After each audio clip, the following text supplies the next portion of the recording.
That's what we talked about. Yeah, I did a lot of math Friday.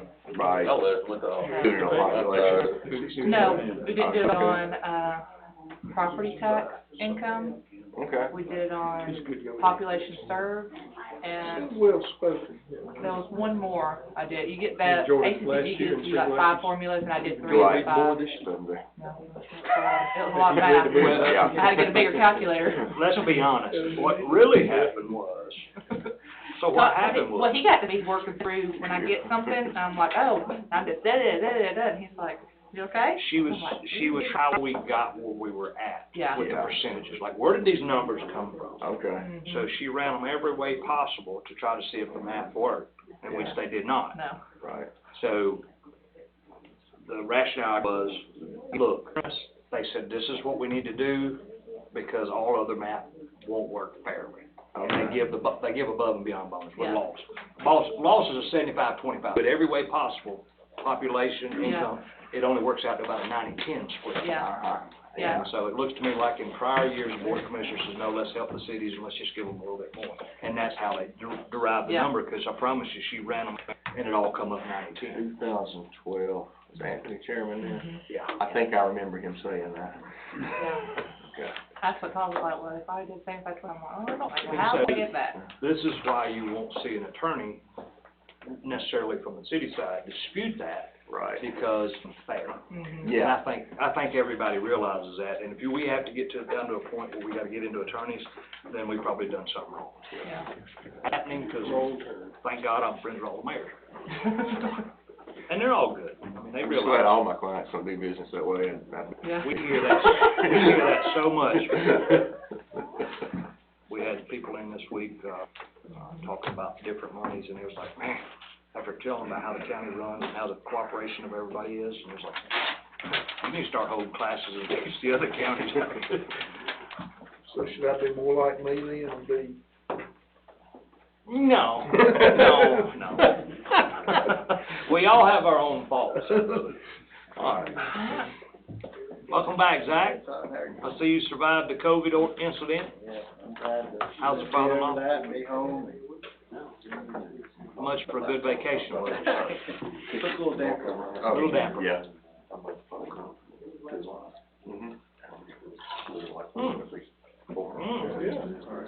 My life, Yeah, she deserved it. Yeah, but he did.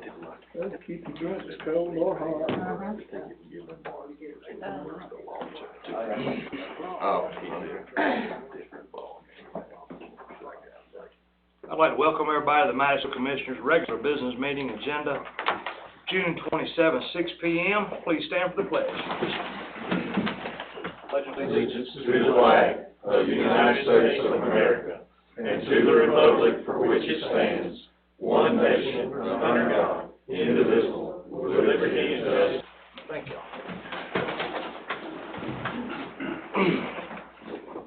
Everyone has a copy of the minutes. You may have received them in an email. If not, they're in written form in front of you from May 2022 and the minutes from June 6, 22, agenda setting work session. If you had a chance to look over those, if not, take one now. Entertain a motion to approve the minutes and the regular business meeting minutes. It's be approved as presented. Second. I have a motion by Mr. Chandler, a second by Commissioner Kirk. Any discussion, gentlemen? Mr. Adams? Yes. Yes. Yes. Yes. Yes. Thank you. And with that said, Christina, good job. Y'all, I've never been anywhere else that the minutes is posted 10 on a Monday morning. That's just unheard of, so she does a good job on that. Thank you. Business involving guest groups and multiple. So, anyone here that would like to speak on anything business related? All right, hearing none, there's a young man in the audience that stood out above and beyond. Mr. Dimitri, are you in the building? There he is. Meeting, son. Whereas the USA Power Lifting USAPL held a youth national competition in Las Vegas, Nevada on Tuesday, June 7, 2022. And whereas a Madison County citizen, Dimitri Lamp, 8-year-old son of John and Kelly Lamp, competed in the 10U Youth 1 Division USAPL, which is composed of 8 and 9-year-olds from across the nation. Whereas Dimitri qualified to compete in the Youth Nationals by winning the USAPL Georgia State Championship in February 22, where he set a new American record of 188.5 deadlift. Whereas the Youth National, Dimitri broke his own record by deadlifting 205 pounds, resetting the American record yet again. And whereas at an 8-year-old, Dimitri was one of the youngest lifters at the Nationals, competing in the same division next year. And whereas Dimitri's goal for next year includes breaking the American record in squat and bench as well, deadlift. Powerlifting achievements, Dimitri will also play tackle football for Madison County this year in the 8U division, wrestle for and throw shot put and run 50-meter sprints for Athens Christian School Youth Track Club. Now therefore be it resolved, the Board of Commissioners of Madison County, Dimitri Lamb, for his dedication, focus, and hard work in continuing the county's tradition of youth achievements on a national scale. Board members, do I have a motion to approve this? So moved. Second motion. A motion by Commissioner, second by Commissioner Chandler. Mr. Chandler. Yes. Yes. Yes. Yes. So be resolved by the Madison County Board of Commissioners on the 27th day of June 2022. Mr. Dimitri, pleasure, son. Would you like to come up and receive this? Bring your mom and dad with you. Come on. Come on, Mom and Dad. Y'all come up and get your picture taken here. 205. That's 40 pounds more than I weigh. Don't pick me up. He's sizing you up. I've been knowing this little kid for a while, but I was able to follow him on Facebook. Come on. I think Dad posted it live, I did. and she shot me the link. So as I was shouting, yeah, and I was like, come on, boy, and I was hollering real loud for you. I'm proud of you, son. You made America proud, Madison County proud, and all the 8th graders. Look at that. That's yours. Get a picture with Mom and Dad in here. Come on, I'll get beside Dad.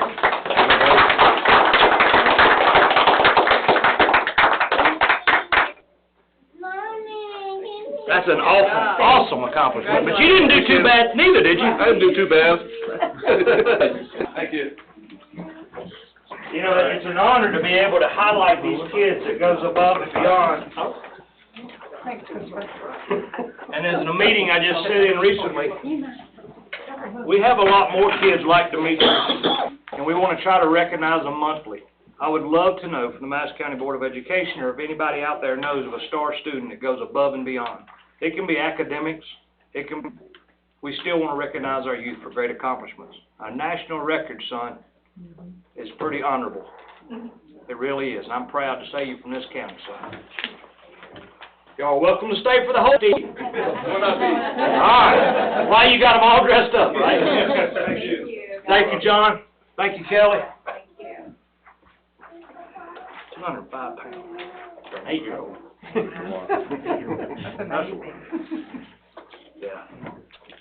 He just about had the bench press national record also, American record. He got it up and it started waving on him, and it started. And that's pretty awesome. Dad competed also in above the 55 and older group, but he had some records too. But. Chairman's report. Colbert Independence Day celebration scheduled for July. Festival start at 8 a.m., parade at 9 a.m.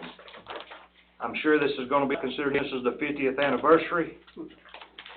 The Recreation Department currently has fall sports sign-ups open to July 1st. Late registration will be from July 2nd to July 8th. Handwritten some notes on this email this morning from Shelley at the Rec Department. And it's a little disturbing. Vandalism at our complexes.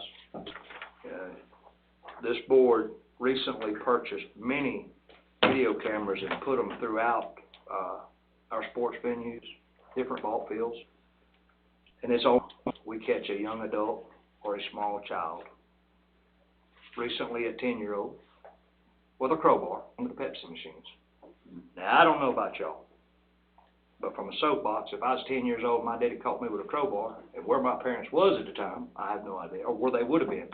we have to take some responsibility as parents to know what our children's doing. We have a phenomenal splash pad that the Rotary has built. There is rules posted about that, and while we're proud to offer that to the citizens and to the youth of this county, it's even being vandalized. It's sad. Rules is placed, we're making bigger signs, bigger, and I don't know if we're gonna have to staff that or not during those hours of operation. That it's all the children's fault, because 10-year-olds don't drive. Scooters, signs that says no scooters allowed. We've got children on scooters inside the flat. While we want that equipment to last many years, continue not to monitor our children, it will go away. And that will go also with we have to get a handle on our children. Madison County sealed bids for the Mize Water Project. Contractors can contact the county clerk's office for further information. Update on the Department of Transportation yearly mileage number of road miles in Madison County is 573 miles. This brings Madison County and Georgia DOT to the final having matching numbers for the first time in Ever. decades. The original discrepancy was 21.25 miles. It seemed like much, but I can tell you it was painstakingly 10 for Miss Lacey Baker to pull those numbers together.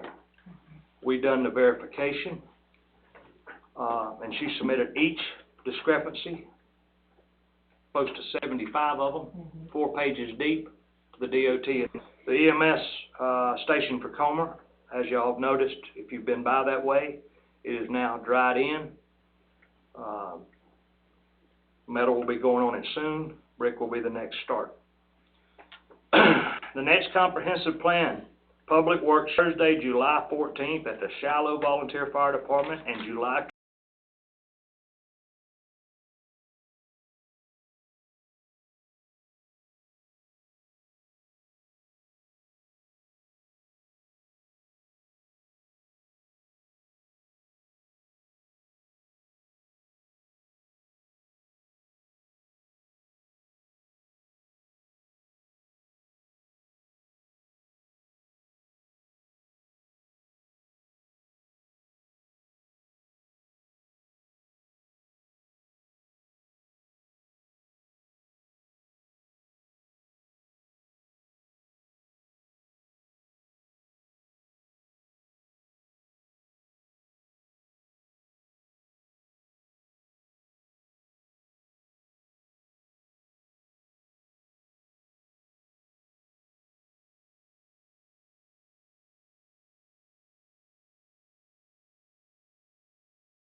'26th at the Comer Travel Museum at 6 p.m. I will tell you that the turnout has been vast. It has been really good. Hall and Associates are very excited about how many citizens are wanting to participate in this comprehensive plan for the future growth of Madison County. I would ask each of you to not only attend, but to bring your neighbor. See what you want your county to look like. We don't want to be that government that done something and you're not happy about it. We want to hear from you.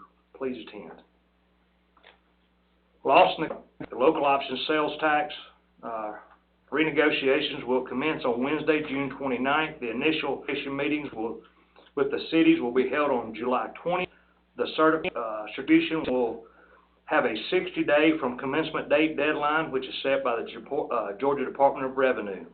Loss negotiations comes up every 10 years. It's nothing more than a preliminary form for county governments and city governments to allocate X dollars of the loss tax and shares. That's what normally we try to do it. What we were just explaining before the meeting started, we try to do it based off popular. I know sometimes that don't work out. The cities have always been well received by the negotiated rate that the county sets for them. Anticipate any discrepancies in this year's either. Service delivery strategy has also begun. Notices were sent out to the city mayors on May 23rd requesting SDS plan.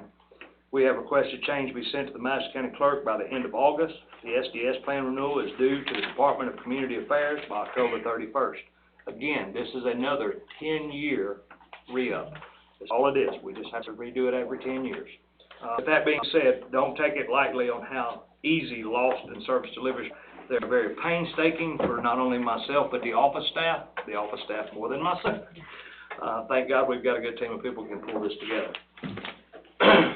That is all I have for Chairman's report.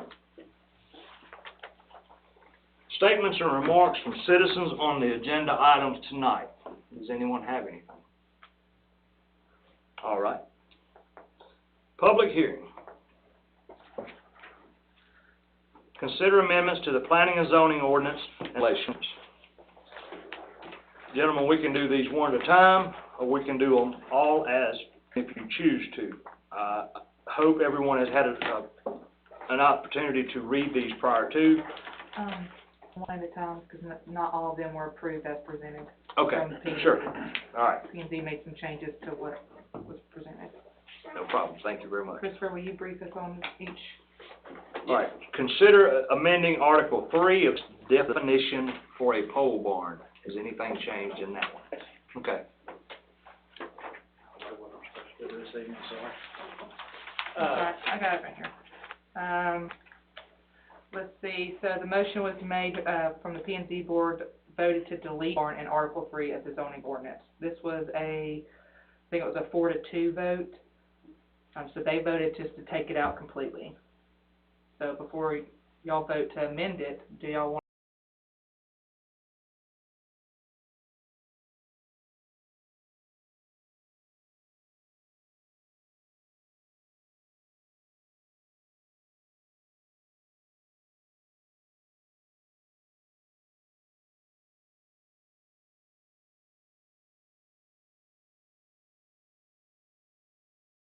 to with P&Z and remove pole barn definition? I've had the conversation with Christopher. The pole barn is only mentioned in the definitions. It's not mentioned anywhere else in the ordinance. So it would make sense to delete it if it's not used. Is that it? Yes, sir. And Mike has already had his blessing. I didn't know about that part about it. This was That the was meeting the you one- couldn't come to. Okay. One, Yeah. so the only place, is it all right? That's fine. Place where it's mentioned in the entire zoning ordinance is in the definitions. And it's just trying to make an exception from a structure to a pole barn. Well, if we say that structure, regardless of sides, if it has no sides, one side, or multiple sides, it's still a structure. So,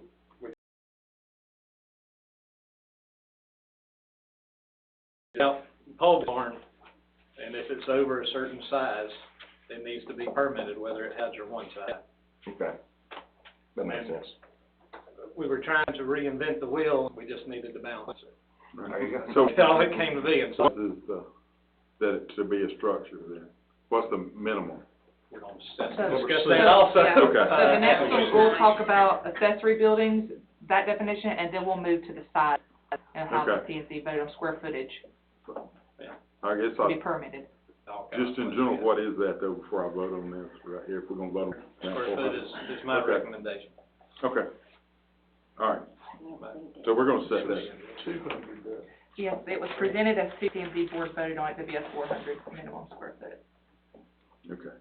So that's what, when we get there, that's what we're Yeah. looking at, 400. Okay. All right. All right, thank you. Sorry. Do I have a motion to exclude the word pole barn from the definition? of Public the- hearing. Yes, you have Delete. to open. You have Public to- hearing. Any, all right. Yeah. We'll close the public hearing and bring it back to the board. Ask in favor of opposition. Yeah. Yes. It's been a Monday I now, I'll know, tell you. that's what I told Dennis, she's had a very busy day. Anybody here to speak against or in favor of? Hearing none, we'll vote. Just have one question for Christopher, Christopher and Tracy. In the work that y'all doing, is there any stumbling blocks? No, not at all. Solve the problem maybe? Yes, sir. This is solving debatable issue from a decade or more before. Thank you. Gentlemen?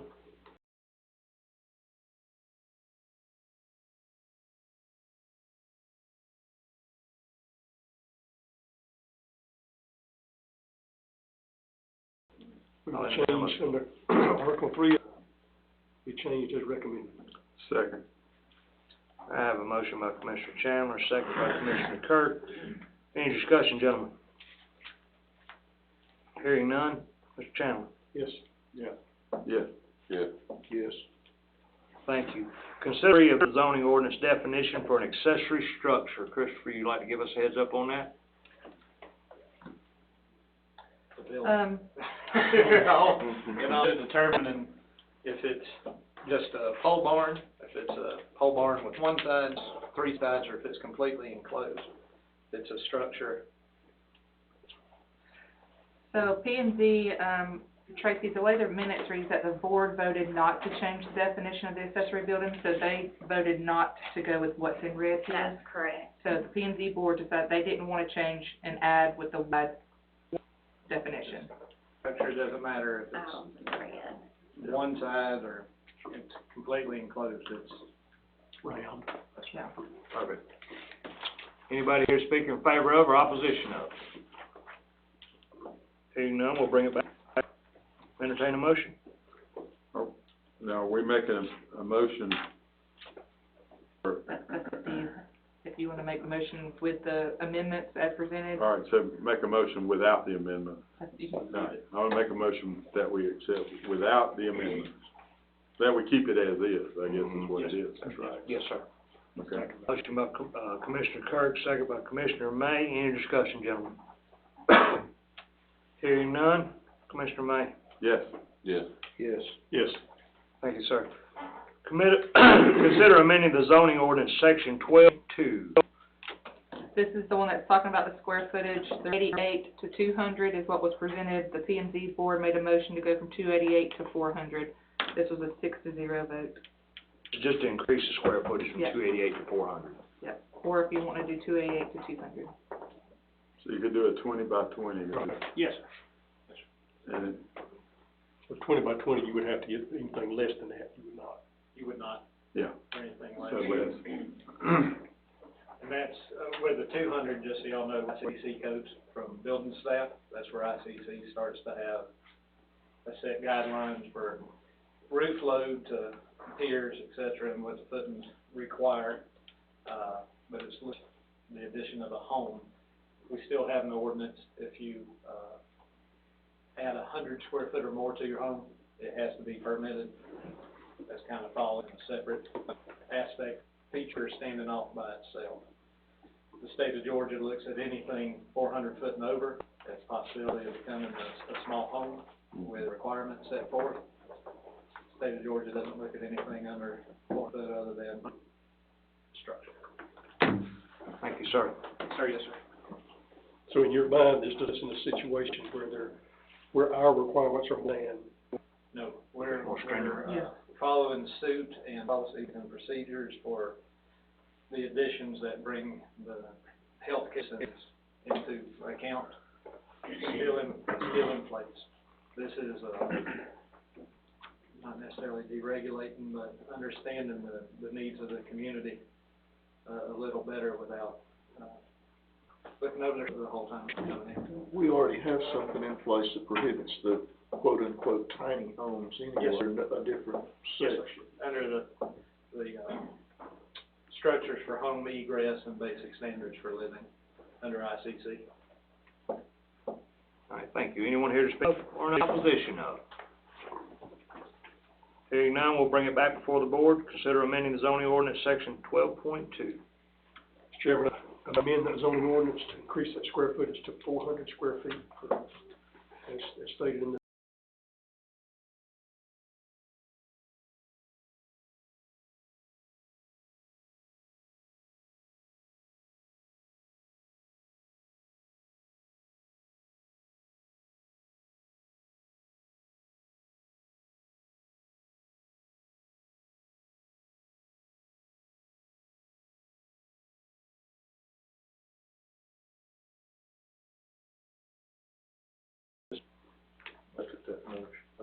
I have a motion by Mr. Check, by Commissioner Adams.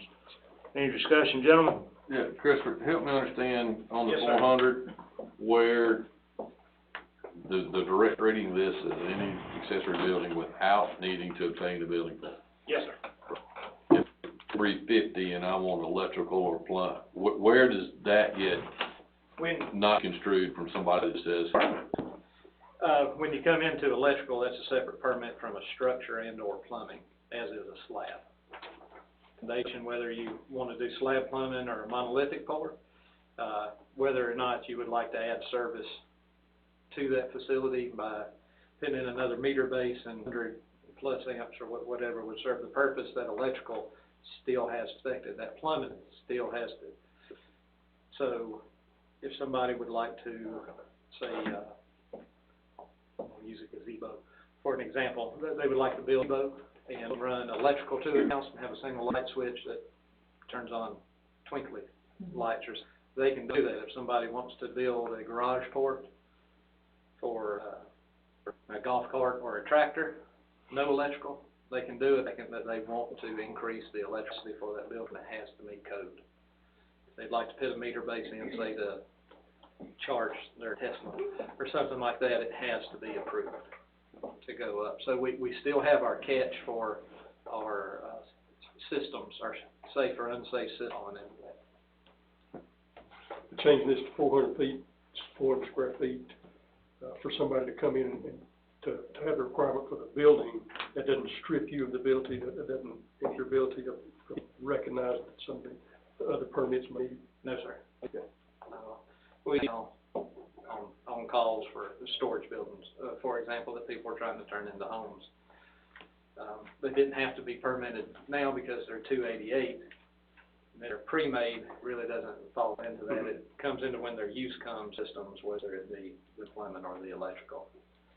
And then we have, if it falls underneath that 400, they can't get a certificate of occupancy for it, so they can't dwell in it.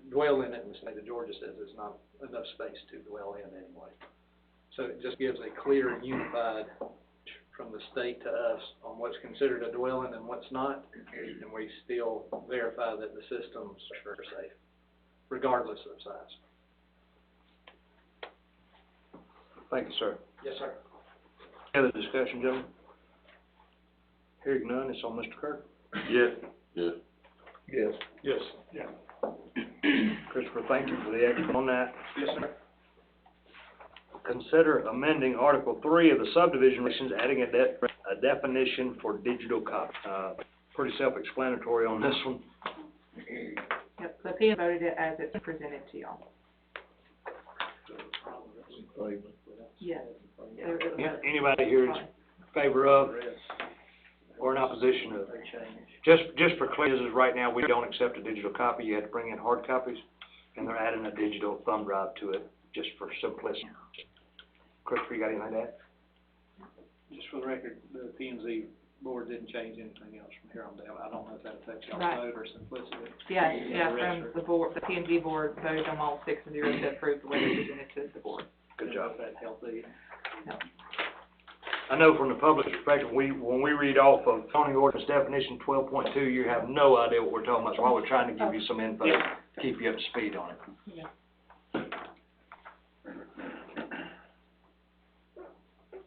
Close public hearing. I did. I thought I did. Opposition, bring it back before the board. I make a motion that we, Article 3, we add the writing for the digital copy. Second is written.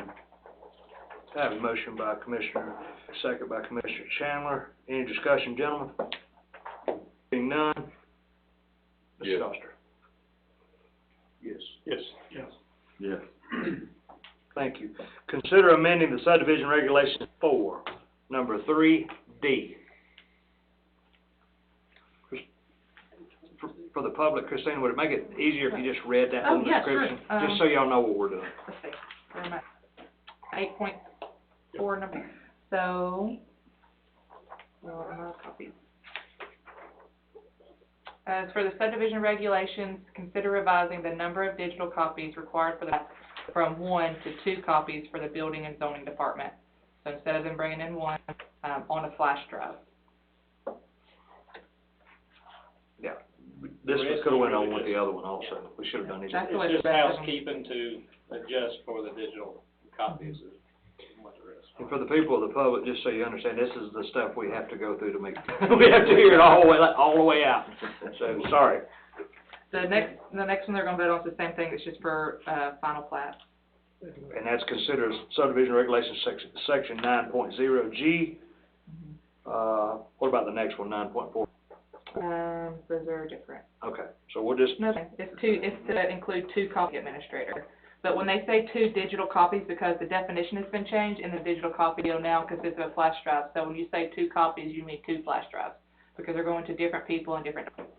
That's why, it may sound a little redundant and silly, but that's what these Right. changes will consist of. Well, so, but the final plat, it says 3 For copies. 3 copies, to the Okay. zoning administrator. Right. so we can ask for a motion to approve E, F, and G, tonight's agenda in one motion. Anybody speak in opposition of or in favor of these 3? All right, we'll bring it back before the board. I'll entertain a motion to accept F and G on motion. Mr. Chairman, I'll put that before the motion, to accept the presented changes on item E, F, and G in our agenda. Thank you, sir. Second that motion. All right, I have a motion by Commissioner Chandler, second by Commissioner Adams. Actually, Dennis, it's on you, sir. Yes. Yes. Yes. I'm sorry, was there any discussion? All right. Yes. Yes. Old business. Consider offensive policy. Ordinance chapter 50, section 40. Are they up on the screen, Christina? Yes. This one, me and Mike went back and forth a lot on, and me and Miss Tracy Date went back and forth a lot on, me and Todd went back and forth a lot on. But this will change for the emergency response. And we now have it clear. Yes. With an example in there. So just for the board, if you haven't in this debate, normally you don't get paid, you don't count your overtime.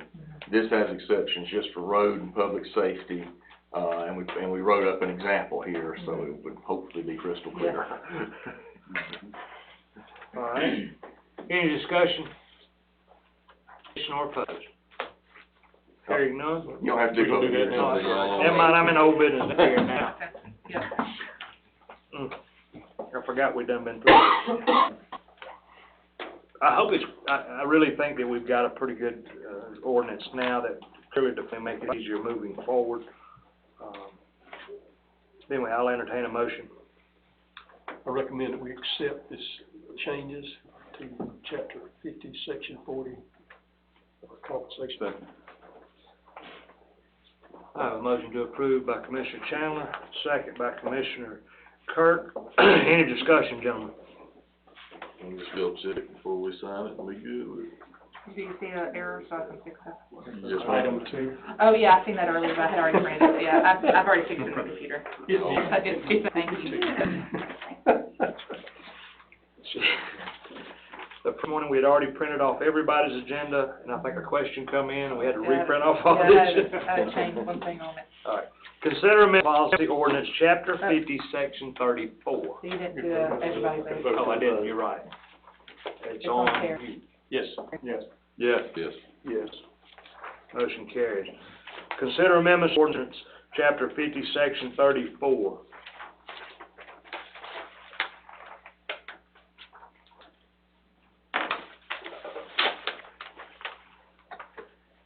On the back is what we want to change it to.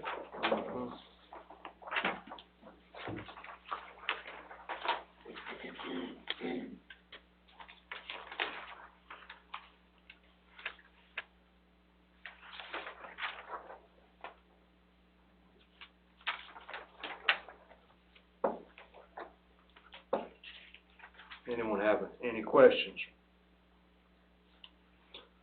I guess terminology, on all 3 of them, it seems like in some areas it talks about more than some places it'll say chairman. I was curious if there's a particular reason that the terminology didn't move forward to give on.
Not aware of, sir. Oversight, maybe.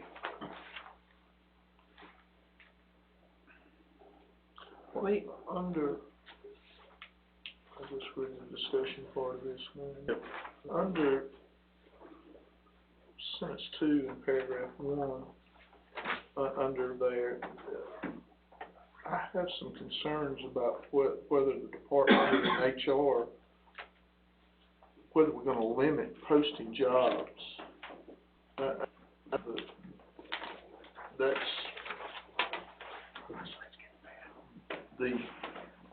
for nepotism or stacking the department, just, I don't think that's consistent with what you would normally, whether they would choose whether to go outside or hire from within. You see what I'm saying? Have a standalone policy on that. Oh, I'm not remembering. Nepotism we do, that's right. Yeah, nepotism we do. I mean, I've seen it both ways. It can be, I mean, I've seen some clients that it gets to be, it can be cumbersome if there's somebody, you know, if there's somebody that's obviously ready to step in and you have to go through weeks-long posting and application process, so. And I think that that's the exact purpose of this wording. Yeah. It's built within the courthouse to different places, or not necessarily the courthouse nurse. Plus, it can be incentive for employees to know that, you know, to compete with the world at large for every promotion as you move up. Right. and we've done that in the past. You won't necessarily advertise to the public until you have gone within your departments to see if anybody wants to fill that. And once it's been determined that either they do or they do not, then we would go to the public potential hire, a new hire. There's been several people step up, or at least lateral changes, no pay changes. You know, Lacey coming up from the top of the hill out of the tag office, Kelly coming out as the purchasing agent. Now granted, that normally opened up a position there that was sent out to hire, because Lacey's job did go to the public. God, what's her name? From Kansas, up here? Kelly? Kelly's job did go to the public, once the transfer had been made. Well, Now granted, if nobody applied for that transfer, then we would have went straight to the public. Well, it's kind of the same thing with EMS, Shane going to the rec department. Correct. I would feel more comfortable with it if there was some verbiage added in there that rather than the department head and HR or department do it, that has to be, that something like that would occur. It would be with the concurrence and knowledge of the chairman or somebody like that we want to go in with this particular hire.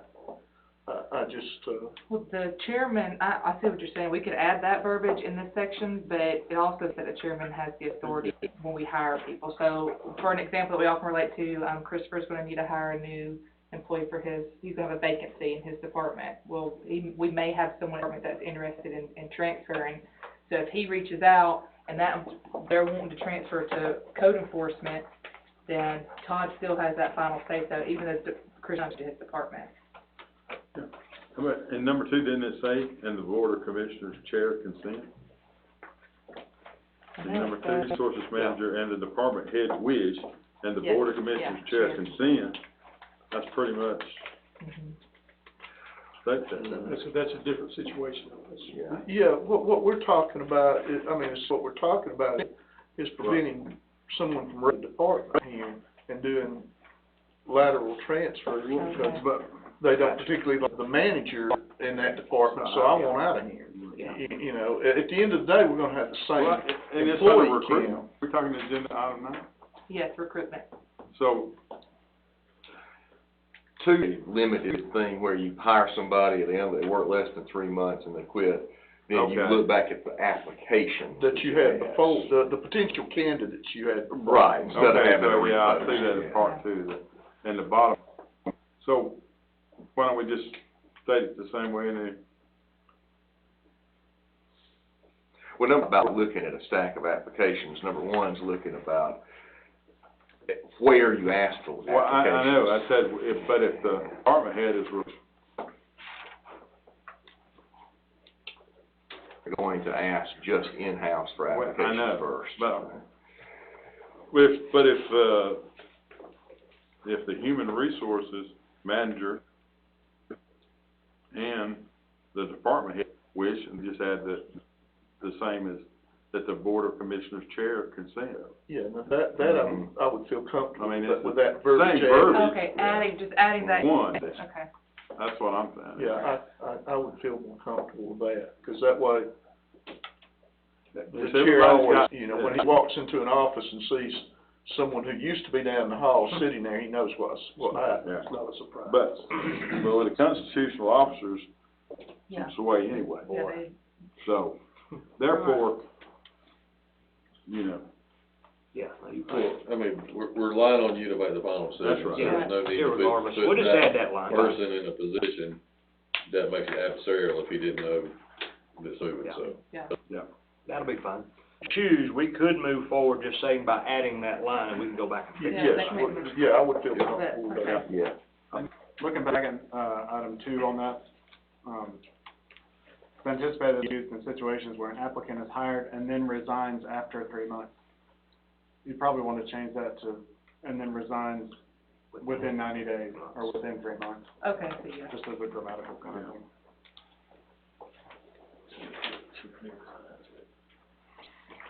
Good point. Yeah, we could change it to leaves employment That's right. Okay. all right, yeah. Within 3 months. within Not the after. Same timeframe, just the, yeah, whatever the yes, risk. exactly. All right, where, Mr. Pruitt, where would you suggest your number 1 with the chairman? I was just looking at that. I stuck a comma after earliest opportunity, consent of the Board of Commissioners Chair, comma, to determine whether, et cetera. That mirrors, that's what Commissioner Kirk was saying, and I couldn't Yeah. figure out. I think that mirrors that language Yeah, there. yeah. Okay. I've got those 2 changes. All right. Consider amendment of the personnel policy, chapter 50, section 42, with the amendment being made as, that would be the motion. Yes. Do I have a motion, sir? Second. I have a motion by Commissioner Adams, a second by Commissioner Chandler. Any other discussion, gentlemen? Moving forward, Frank? Yes. Yes. Yes. All right, consider amendments to personnel policy, Order 50, section 42. 42. I think I just said 42 on that last one, sorry. It's 42.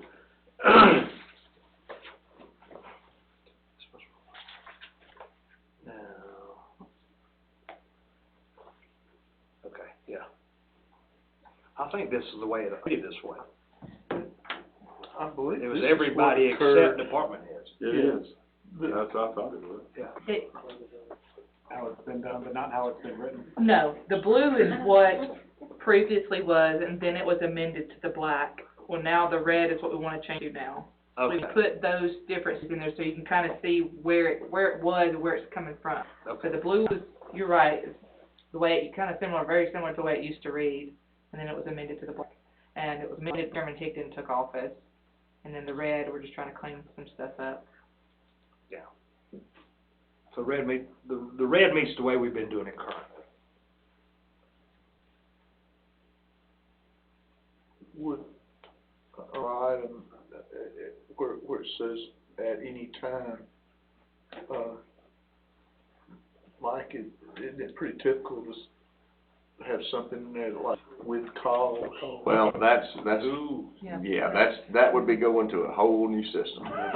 So, Calls a new door, Pandora's box. that's the magic word, or that's at least one of the magic words that puts you in a due process system to an at-will system. Okay. So, we're an at system, so that's why it says at any Okay. time.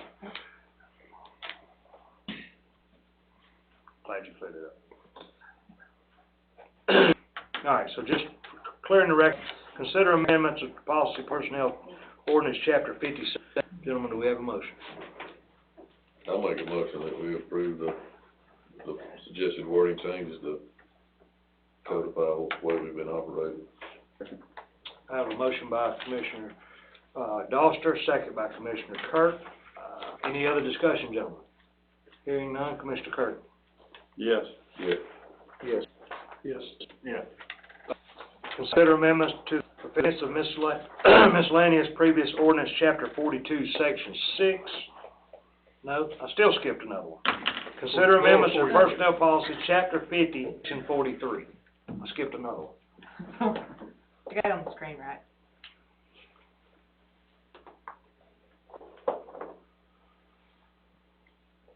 So number 1's not gonna change, number 2 is what we wanna change. Okay.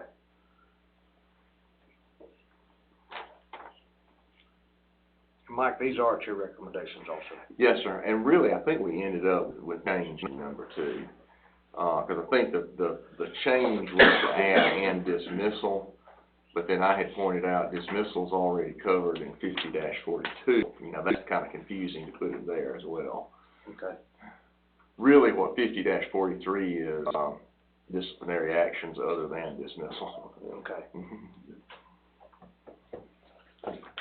All right, consider amendment policy ordinance chapter 50, section 43. Do we have a motion, gentlemen?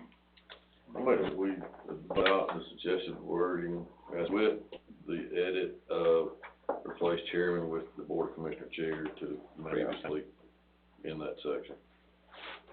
Perfect. I have a motion by Commissioner Doster. Do I have a second? I'll second that motion. Got it. Commissioner Adams on the second. Any other discussion? Hearing none. Carries. Oh, need a vote. Yes, right, it's on. Yeah. Carried. Yes. Yes. Yes. Consider amendment to the offense of miscellaneous previous ordinance, chapter 42, section 6. This one's long and drawn out. And honestly, this is just an updated policy, probably from the 70s and 80s. That's just up to date to 2022, pretty much. Well, I think the purpose on all of this is really just to address all of Just cleaning up. the e-cigarettes and vaping and all that stuff, which the old one didn't. Right.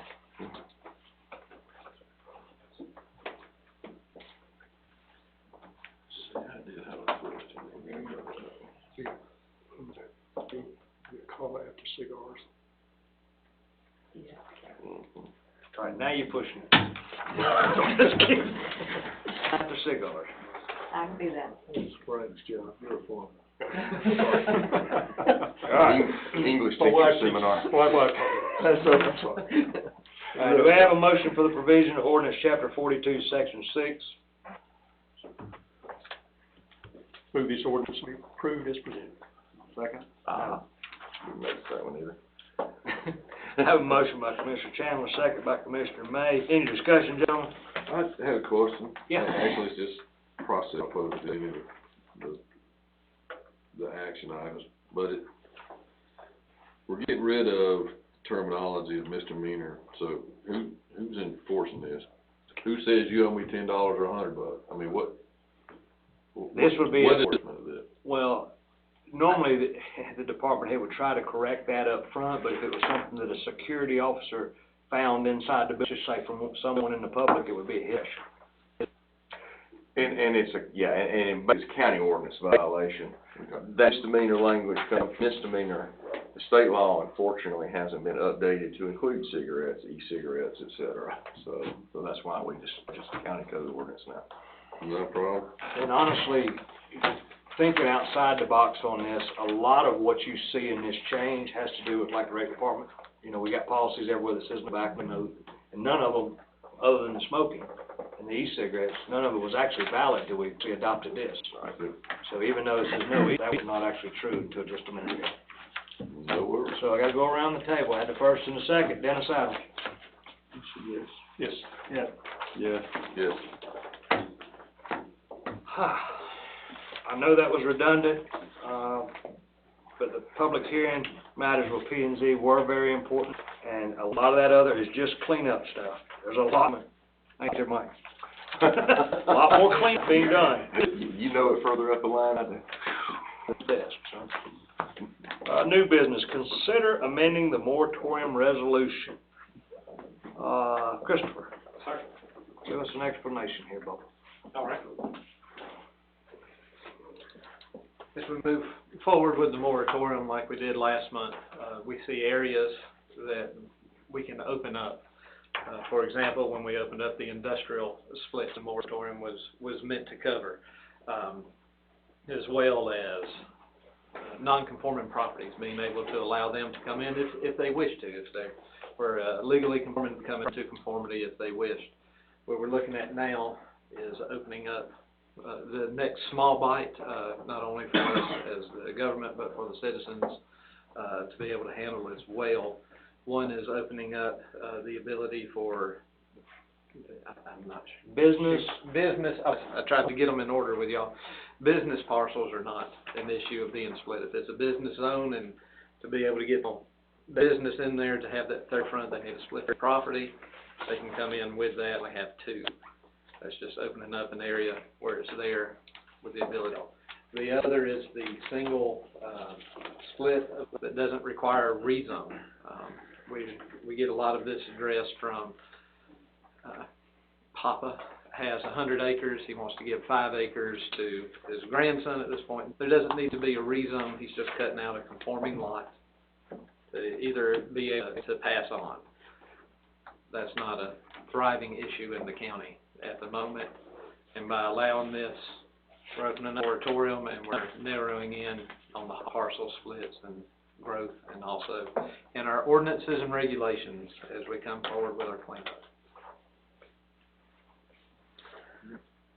Yeah, and I think the version we have in our packet has the second one you mentioned, no more than one additional lot of record, but it doesn't have, it has the business on my computer. I don't have that here. Yeah, the business.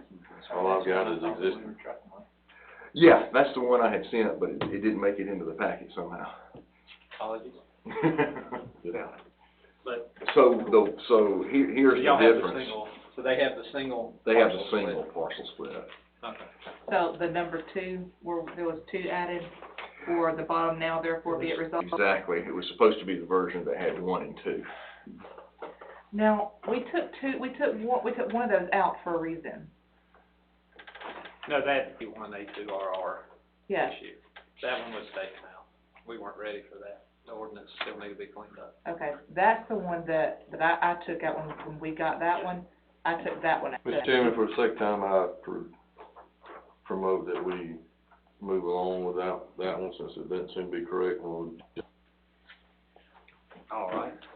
I mean, you could actually vote it all. I mean, all it really is you're doing just allowing business now. Taking business out of the moratorium. Yeah, I mean, I can, if tell me how to get a Wi-Fi, I can email it again, but here's the don't have. It would be number 1 or 2, it doesn't matter. Applications and submittals will be accepted for approvals of plats of property currently zoned business and or industrial without regard to lots of record are created. Correct. So you could create 1 new lot in any zone. You could create more than 1 new lot in business and industrial. Yeah. And the only reason we say this is we've got a business lot to add another business, and we don't wanna hold him up a month because we didn't get the paperwork printed. And as long as it's already typed up, Mike's just read it. We can run to the office and print it, it's up to y'all. Well, I guess I'm not tracking that either, because It goes down here, it goes, Yeah. not up here, so far, in your second whereas of what's in front of y'all, Okay. those are the two exceptions that were originally in your moratorium. Proposal tonight is to add two more exceptions. One of them you have down there, and then now therefore be it resolved. That's the exception to accept applications and submittals for approvals of plats which create no more than one additional lot of record.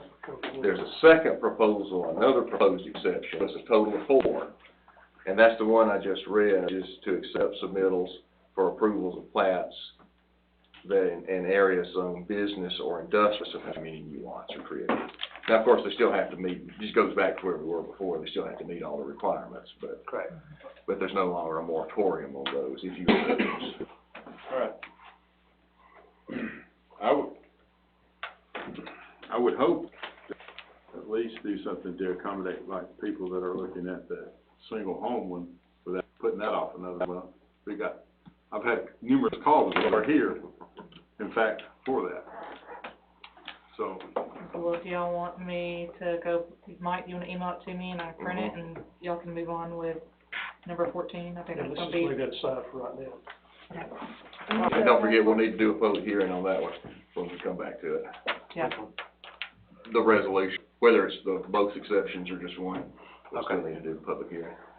You have the Wi-Fi password? but we can do that I after. don't, that's what I need you to help me with. They just save it in my computer and. I don't even know which one, Jess. It should be in Madison meeting room. Okay. I have it right. Yeah, well, go ahead and email it to me.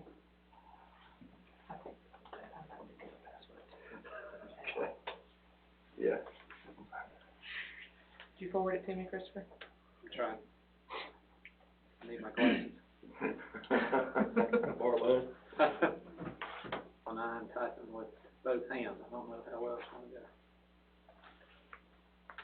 Just abbreviated for the sake of time and sending it to you as a mock. I'll tell you what, You send sent that it? to me, y'all can move on, and we'll do, I'll sit over here and play with the computer.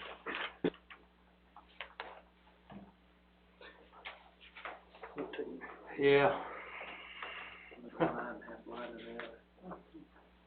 Consider approving the 2022-23 Public Defenders Indigent Defense Agreement. Mike is tired of hearing about this, I'm sure he is. He's been wore out over it in the Public Defender's office.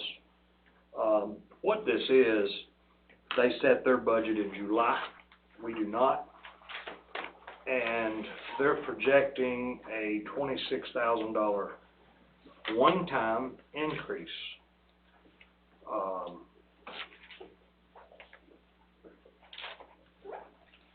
It ain't, well, yeah, I guess it is. It's something that I felt like we need to bring it for this $26,000 increase. I don't believe, Mike, that I actually have to do that. I'm disputing with them now about Madison County having such an increase. 1,000 is divided by 5 counties, it's just not divided equally. You will come to learn in the future that the DA's budget and defender's budget is drastically different amongst every county. Thank you.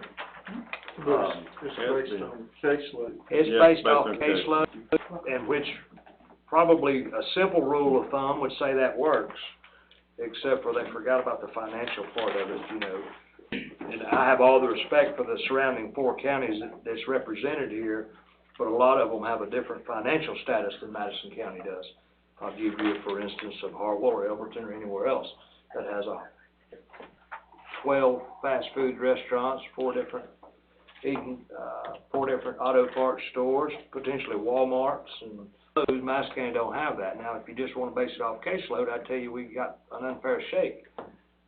So we're just, right now, asked her to rewrite the contract, exchange portion of the increase, and to use their reserve funds for that increase.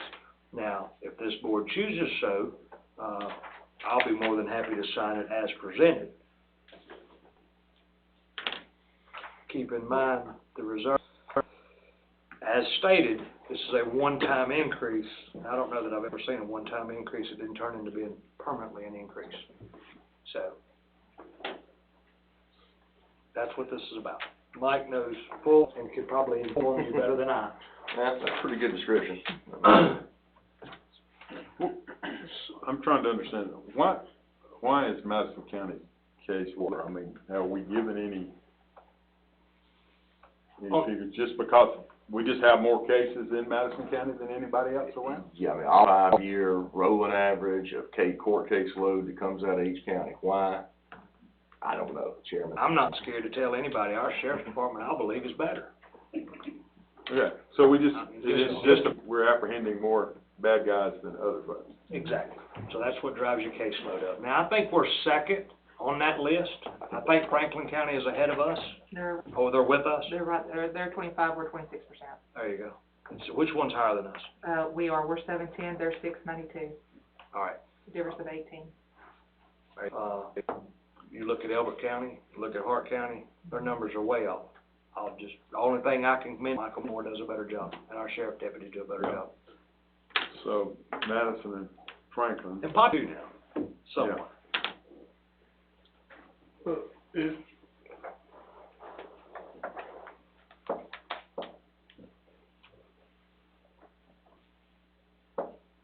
basically, they got 125% of their operating budget in reserve then. Correct. Make a motion, we table this and negotiate further. Negotiation. Second. I think it's gonna be worked out by tomorrow, honestly, because I spoke with her at 5. And I will be totally upfront with you. Amanda Grantham with the Public Defender's Office has been a blessing to work with. Totally gets where we're coming from. She understands the process, and she understands why we're questioning this. The problem was that the July 1st deadline put her behind, and all the other counties just signed it. And I just happen to be the guy that says, wait. Either way, it's gonna be all right. We'll get it worked out, and then we'll take it up after I let y'all know what the decision is. So what's the figure gonna be after you right off in? What the amount considered? Yeah, on the very back page of that, Yeah, 126,000. but I mean, that's proposed, but I mean, is that what it's gonna be after the negotiations, or is that before? That's before the negotiations, but I see it only to drop about $16,000. That's what we're Yeah, talking about. realistically, last year, I think we was about 117,000 in the Public Defender's Office. If y'all are looking sideways at that screen, that's crazy. Kudos to our sheriff's department. We had a motion and a second to table. We did a motion, Mike, to table it? Yeah, that's what they do. Yeah, I think you've already mentioned in a second. Okay, yeah, I have a motion and a second. Motion by Commissioner Chandler, second by Commissioner, Adams. I got it. Yeah, I got Any it. other discussion? Hearing's on you. Yes. Yeah. Good. I'll keep y'all up to date as soon as I know of a change on. We'll go back to 13. Yeah, going back to 13, have to open a public hearing. Consider amending the moratorium resolutions now, which will be, and this is to the business division and a single split, same zoning, just a split. Chris and Tracy, the only question I have about that first provision of allowing that one split, there's not a time limit on that window. So does that create an opportunity then that has been split to split? Is that what it- Those are still, have to go through the process of having a surveyor come out, readjust the whole 9 yards, timeline set out. Well, the parent parcel this is just lifting the moratorium. It's not saying every plat gets approved, it's saying applications and submittals are accepted. So if you comply with what's in the order you apply, then you get approved. If you don't, you don't.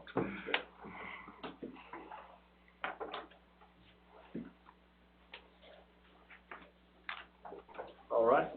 Anyone here to speak in favor of or in opposition of this resolution change? Is that for residential, or is that, Single split. We're not really calling it residential, we're just calling it a single split. I was just clarifying, because you were earlier talking about business and industrial, so I just want to make sure that. It would be under residential, yes. Okay, then I speak in favor of it. My mom and I own some family land. She's fourth generation to live there, and hope that, and what we're asking meets, the 5 acre requirement, and then the length, the road frontage. What is your name? Leslie? The key to this single split is the rezone. This is a A2 to an A2, or an A1 to an A1. Yeah. Both of our names, so it's not like we're speaking something over, it's already. Thank you. Anyone else? Anybody here speaking opposition of? I don't think it's gonna be. All right. We can take motions up in one if you would like. Just one one. resolution. Well, yeah, the one resolution stating 2 different topics, I Right. guess what I meant to say. All right, bring it back before the board. I'll ask for a motion to approve this resolution. Mr. Chairman, I move we approve this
Second. Have a motion by Commissioner Chandler, a second by Commissioner Kurt. Mr. Chandler, any other discussion? Yeah, I just, Mr. Chris, I guess confirmation to you that you don't do this, open up any unintended consequences or any doors that No, sir. we're trying to fix. Window available, before the end of July. I do not see it, coming to be a problem. I'm hoping that the issues, the first step or first phase in the moratorium will be before y'all by the end of July. If everything goes right with the planning and forward, and we are able to go forward with, y'all's next meeting will be the first submittal of the phase one of the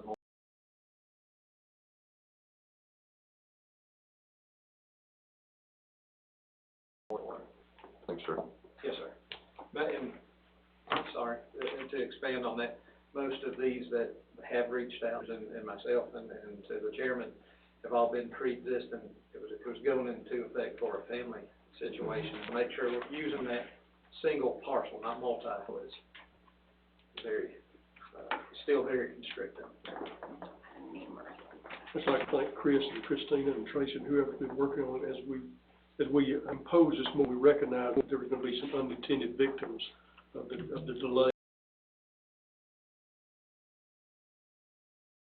As we recognize those, we work to go ahead and release those as we're still addressing the big issue, the reason we put in place. And we have the opportunity to, some of these situations were not targets. We're releasing them, so I thank you all for this. I've had about 20 people needing this, Yeah. and it's all family. But that is the intent, that this would be specifically for family or generational split. That's where the desire coming into office is, sir. You know, we'll go ahead and take a vote. I'm sorry. Frank? Yes. Yes. Yes. Thank you. And Zach, just because I'm trying to get the word out there, you know, when we stated a 6-month moratorium, it was to address issues that we had, whether they be external or internal. I do believe I got to commend this board on taking these small changes of progression to get that open. In previous years, I have been around moratoriums that had a start date and nothing changed until it was lifted of 6 months. By opening these bits and pieces, this board's committed, and that P&Z board is committed to making the changes as soon as possible and giving that leeway. Again, I can only commend what Commissioner Chandler said right there. Good job. I know it every day. Good job. Yes, sir. Thank you, sir. You too, Christine. I just You're have in a part quick- all of them. I just have a quick question for Mr. Pruitt, or when I fill in the blank, the dates for this resolution, the first blank, that's the November 19th date, and then the second one would be today's date, the now therefore with the exception. I'm trying it again. I think they're both the same. Yeah, that's also that November 19th date. The second one is too, the bottom? Yes. Okay. Mm-hmm. I just have to have it in front of me, right there. I just wanted to be sure that was. Thank you. Before I move on to number 15, I left out one very important part in all of those amendment changes, P&Z and/or county, and the hard work. I got to give credit to Mike Pruitt. I know he's paid. Don't get me wrong, you shouldn't thank the guy you're paying, but if he did not do such a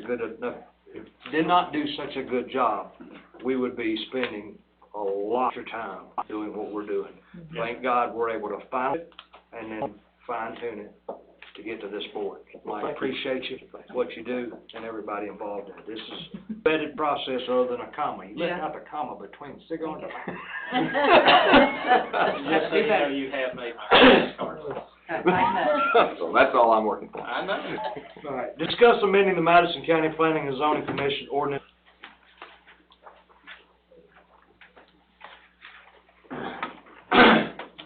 So what's sitting before you is the commissioner ordinance that establishes and, I don't know if constitutes the right word, but it creates the planning and zoning board and gives them powers to hold public hearings, how they run their meetings, how the board is structured, the number of members, their term expirations. This has been looked at. Some of the verbiage has been just up and and this will also change the board from a 7-member to a 5-member board. The term expiration dates also change. We'll have the P&Z board set up to where each district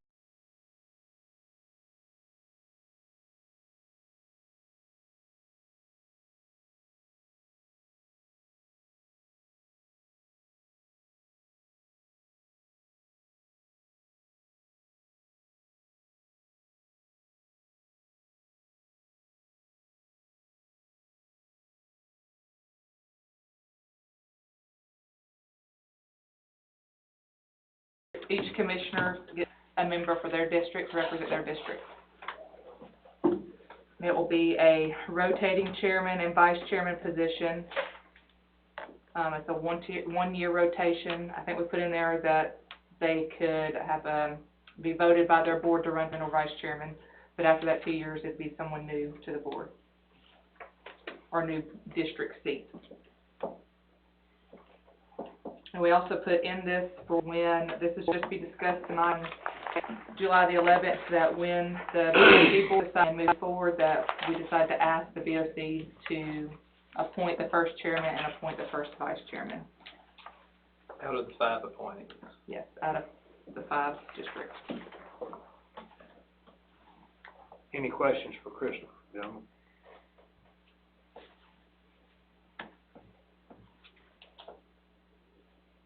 All right. Was this reviewed with P&Z?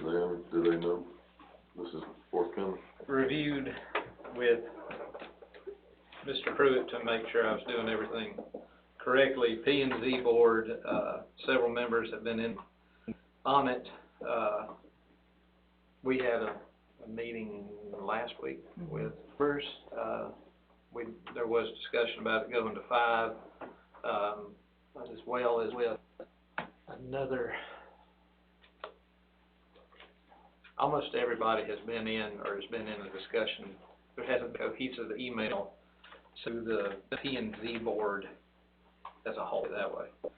And this originates from, I'm so sorry, I got to pick when I was instituted in as the department head back in January, officially, at some point earlier this year. How to maximize the efficiency and effectiveness to fix the problems and to bring it up. This is just one of the phases to increase activity and also, I wanted to second with y'all's permission, to make sure there's a fairness across the board to where one district isn't stacked up to where it has 3 possible votes out of gives each district a single vote to come in and have its part. Be said with getting stacked against the odds or favoritism in one. I know this email chain started with the board back in April, and my best since mid-April to address all possibilities and concerns, both with, as Todd was saying, with Mr. Pruitt, to make sure I was doing everything correctly, but that was from y'all. I took the feedback, I implemented it, touched base across the board to make sure any recommendations sound footing before I present it to a board, to lower arguments coming at y'all. But for me to take that brunt, this is the best way to say it, coming to y'all. And we went through several, addressing the bylaws across the board, and then what you send as product to make it happen. We serve at your pleasure to assist y'all in filtering out the facts that are most y'all coming up with a proper vote or the foreseeable vote for a rezone, a variance, a conditional use policy. We just want to make sure we do the best job we can. This also, this takes out the bylaws, and like on the second page, it narrows, instead of you having just a redundant 8 pages of how to run a meeting, we inserted Robert's Rule of Order. It took out about the planning and zoning board having a clerk, well, they have a zoning administrator. It took out a lot of verbiage. At one point, it was the P and Z's, choice to have a clerk or not the Yeah. BOC's, Employee. to hire an employee, the BOC It was employee. stuff like that was taken out in all the bylaws and added into this. But all current members of P and Z board Mhm. have been advised and have had the opportunity of input into this. Not until y'all, I only give them what y'all tell me to. This is He not- he cannot move forward without us giving him, and we're not gonna vote on it tonight. Yeah. But we can give him permission to move forward because they do work directly for us, or appointed directly by us. Yeah. The P So and Z. before I can give them a change from this, I have to have the board's permission Mhm. to give them this email chain. Yeah. Or not, It's sorry, strictly a this courtesy. process. It's strictly a courtesy. Yeah, that, I guess that's what the word I was Yeah. looking for. Yeah. So, But I can't do it without y'all's permission. so that's what you envisioned, that if the board gives permission to do so, then you would email that these changes are being contemplated. Being Considered, Yeah, the not being P&Z implemented. The P and Z board Yeah, don't have consider, that's what I'm- a vote on this, because this is for the BO. Obviously, we do want to consent and let them be aware of, Yeah. but, I understand that, I just, Okay. that's what, I just wanted to understand the mechanism, the awareness. Yes, sir. So that's how that, I you don't envision. send anything to them without y'all's blessing, especially Okay. something that deals with county ordinance policy. And so the appointed members Yes, sir. that were appointed by district Mhm. would, talking about the second sheet about the dates, those would continue with those new termination dates if this was adopted.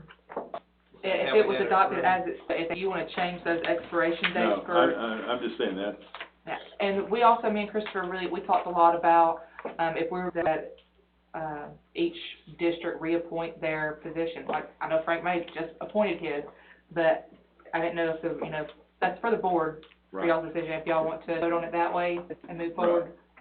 And then I guess us put in there that basically the appointment is not just an appointment, it does have to have of the board. The board Yes. to approve the appointment. That's right. Okay, I got it, that's understanding, I just wanted to understand that. So Christopher, from what I gathered, that I would say the board was sending the email, let's see what comes back, and then we'll contemplate on it, bring it before a vote. And that, I guess, and that do was we have a the, comment? Okay. and that was the plan, because we have a meeting on the 5th of July, and we can present it to our board, because we'll be sending out our agenda as well. It's something that they can bring up at the business meeting for discussion, give me the feedback, when we come back before the board on the, BOC's the 11th, there you go. So then, I can bring back their voice, I don't know if that's proper verbiage for that one. I understand. But I can bring back, when y'all make your discussion for the vote, they may choose to, that's all on them, but it allows us to give them the 2 weeks like normal, for us to carry a meeting, for them to give me their feedback, of which I always bring to y'all. All right. Thank you, sir. So, Just one other thing Sir. for thought, in the discussion we've had about this, there's not a term limit statement on appointee. I don't know if you wanted to consider that or if it's. no, sir, Well, that could be based off your commissioner. Yeah, it's based off your, do you still wanna, Well, I just throw that out there for thought. Yeah. As you think about it, and discuss with P and Z, is that something that wants to be added? Actually, it's got there, C, it's one term, and then 4 limits. Reappointment. Oh, any limits on reappointments? Yeah, I see, yeah. See, there's that, nothing in there about that falls on, I don't constrict y'all. The constitutional officers, my job is wet cats for the county. Thank you. Like it's been, and I guess just from, to increase my comfort level here, Yes, sir. there were some hints, and I guess this isn't as much as anything. There were some comments, I believe, in the paper regarding steering committee and the selection of the steering committee for our regional comprehensive development plan. And do we have a mechanism, or is there a Denny Adams just likes Joe over here as an appointment, where a district, are we obligated to make any kind of inquiry or public announcement that we're a person for District 1? And You're not obligated to, and I don't think there's anything in place right now, and I think it's, at times, the board has voted, we have these openings, we wanna put an ad in the paper and that sort of thing, so. And we also actually stated that in the initial comments of this in the newspaper was, if you're interested in being on one of these, contact us, let us know. We run an ad twice a year for that. So if you're interested in any board position, all the boards and committees listed, to contact the county clerk, and then if does reach out to me, I do put their name down as to be appointed. Yes, but that list is none. Nobody has reached out. It's been tough at times to find people. It's tough, because it's a tough job. Because it is a tough job. I appreciate all our peers. Yes. Very much. But there's no requirement that we have to run an ad or. No, there's no legal requirement. Yeah. All right, number 16, road updates. Gentlemen, y'all have any? Yeah. No. No. Huh?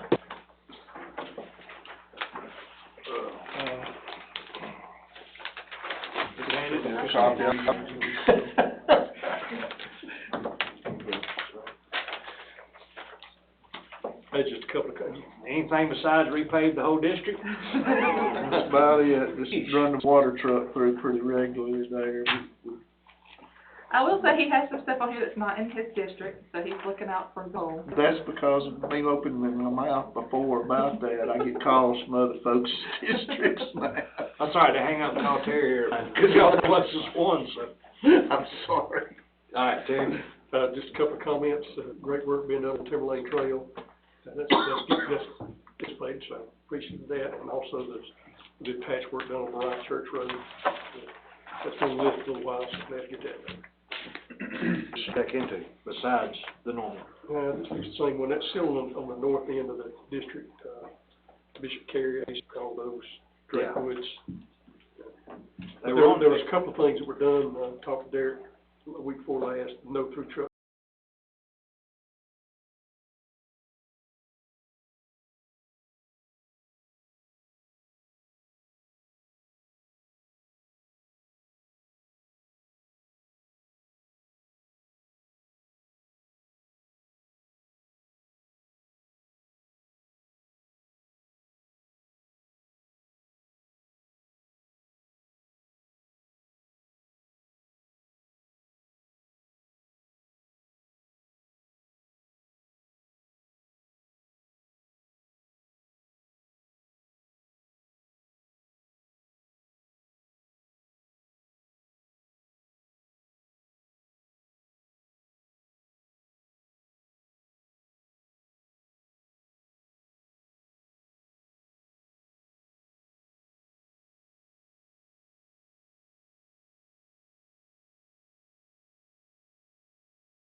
On Drake Woods, and there were a couple of issues there that had been addressed, and I appreciate that. And the folks have tried to make sure everyone was aware of the reason it's gotten that way is just pavement doesn't last as long as it takes for our funding to get around there to it. Those roads there are top priority as funding becomes available. I would like to thank Christina for reaching out to the state DOT for the 106 Commerce Neat Road, and they are reviewing that. I understand that it was posted, and it looks, by the correspondence I saw, they immediately put a potential to the problem on the table, which would be a four-way stop there at Nice on that. And when traffic, it wouldn't hurt for them to slow down in that area anyway. And I do appreciate that. Yeah, the email chain that you actually got today, there's a Georgia DOT correspondence back and forth with themselves discussing it as a four-way stop, and they discussed actually making that intersection more of a T instead of the diagonal crossing, where you square it up. That's the problem, is that. We have many of those unsquare situations. Exact newspaper purposes, this way. Don't call me next week and ask me why I'm putting up a red light. And this It's is just not, projected, it has been this is not just transferred saying- up to the safety team. yeah. That's what this has done. It is, they took it, they realized it's sent us the stats Yeah. on how many accidents has happened, they think it's sufficient enough to move over to the next safety team. process. That is all that's happening right now. But I do think it is going somewhere, so. Is that the same thing that warranted discussion about the traffic circle on 72 and 90? No, this is. 172 and 90? No, totally different. I'm gonna get into that one in just a second. All right, Frank? Do you have any update on Stone Stewart Road? I had mentioned that one. Mhm. I haven't seen anything happen. I didn't know if it was on anybody's radar. And this was, It was on just the road deterioration on the side. The lanes are like just all. I mean, there's nothing we can do about it until we go in and rehab the road. I mean, just to be honest, when the road shoulders crumble, we gotta go back and build a shoulder. Patching requirement we can do, except for, potholes, but when a shoulder starts collapsing like that, there's many causes for it. Most of the time it's roads holding water. Now, whether the shoulders need to be clipped off the road or wasn't clipped for prior years and caused the road to get to a certain point, once the road gets to the point that it's called alligator, when you see little chunks develop in the cracks and the cracks open up, more water goes in it, which makes the road deteriorate faster. Once it gets to that point, which we have several, let me say this, we probably have 100 that's in that shape. At that point, all we can do is rip that road out and put it back. Right. So that's the process. It is on the list to be discussed. Road update, and I know I'm jumping out of cycle and I'll come back around. We did sit down with Chris Deals, to discuss which road we want to go out. The best way we can get the most done with the amount of money that Andor have is to do patchwork. And I mean, real Madison County pothole patchwork, where they really come in, they go down 4 inches, take it out, mill it out, come in. The problem with that is once you put that patch in, that patch will only last X amount of time. Like, it wasn't designed to last 5 years, but it was meant to last a year, year and a half. And so right now, that's what we're creating. We're going to patch. Where's the worst? Luckily, they've been rated. Luckily, we have something to go by. Chris followed up with maybe the city of Colbert the other day, and in one of their meetings, he followed up with one of the cities just recently. And now we've got to sit around the round table and say, okay, guys, where are you going to spend the money first? We did tell them the other day. And a couple of the main thoroughfares, thoroughfares is just the patchwork alone will be about $8.5 million. It's like, well, just honestly, because asphalt is now 3 times higher than it was last year, and projected to go even higher. We don't even see an end in. I didn't do that. Just saying. In this particular case, what we have here, the most expeditious path out of Mr. Wynn's poultry farm, which is on Stewart Road, there is, as you exit his farm, is to take a right to go directly to 106, which is also on a shoulder that turns down. And it roads that when they were built several years ago, the thing was, getting some gravel. It's not a dirt road anymore. And, in one location on that road, it is really coming forward. Brian? I'm glad. Also, Woodland Creek Place in Hall, it's a dead end road, but there are several spots where there's like a dinner plate size hole going up in the middle of it. Is this, the subdivision, behind the church that goes down, going towards the whole red light right there on the right? Behind Joy Baptist, yeah. Okay. Woodland Creek Place. And then, I mean, there's some areas where it looks like they paved a road over where there had been a tree and they cut the tree down, paved over it, and now the stump's rotted out, and it's just like, You have to do what you gotta do, son. I'm just kidding, we'll look at it. Well, and just as a general comment, I've seen some in District 4, some of the paved roads, it looks like we're doing a little better work on fixing the potholes. And I don't know whether that's because of something with deals them or whatever it is, but some of the things that's being done is like a different type patchwork.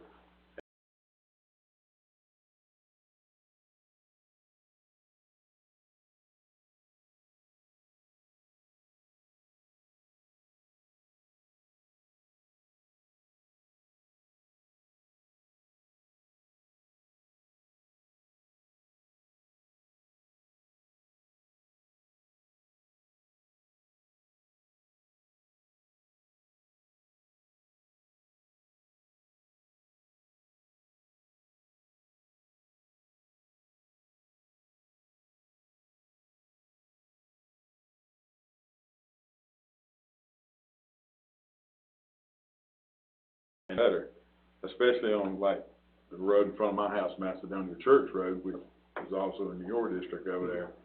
Those patches are a whole better with, because it's got truck traffic on it, so appreciate that. The other thing, that right now, down on the river, because it's been, haven't had a whole lot of problems, but every time it comes a big rain, we still having all those issues. So Roy Woods, those ditches on the side over there, you know, we had them cleaned up not long ago, but they're starting to fill up again. And so I've talked to Alan some about that, but, you know, and they're trying to do some things, but, you know, when it comes to rain, and Roy Woods is just, it is what it is. It's narrow. It's narrow, and they get over there, and folks go down that road, especially when it's wet and playing and side of it with big trucks and ATVs. And for the record, we did UTVs. not dump that load of rock on the side of the Wood Road coming home. That did No. not come from the I county. know. I've been asked, it did not No. come from us. It didn't have, I've been asked a but lot. there's that's the other issue, is there's a lot of people down there that are camping on property and leaving a mess for somebody to clean up. And it's been most of us down there on Roy Woods Road that lit up, and that's another issue that we got to address, but that's not a road issue. All I do on that, and I would tell your constituents lives on Roy Wood Roads, if you find a camp yard on your problem, because if I find one in mine, I'm gonna call the sheriff. That's what I do. Stop cleaning up behind them and call the sheriff. Well, okay. I mean, I walk out my back door and they're camping in my backyard, I'm calling the Yeah. police. And they have done that, and I know. there's, you know, It's just tough, yeah. it's just tough. But, you know, it's just one of those things I wanna keep forward, that at some point we gotta deal with it, because more and more people are down on those roads, and the Broad River down there road is another one. And those folks don't wanna, and so I hear about it a lot, so I'm making it out there. Please tell the people on Roy Woods Road, they're not neglected. We've spent more time on that road I than agree, any road in and the county. I appreciate it. I know. I just wanna point it out. Thank you, buddy. Derek? No, What? not denied, I'm good. All right. Couple things to be aware of. Commissioner Chandler stated a second ago, Timberland Drive is nearing a completion. Now, when I say nearing a completion, it means that it's not paved. It is widened. The pipes are in place in the driveways. We do have the base down for compaction, and then gravel's coming. Nearing of being a true width gravel road. I think not a they paved put road. gravel down today. It's, Yes. Alan said in back section parts that Very, they're very, still yeah. working. Yeah.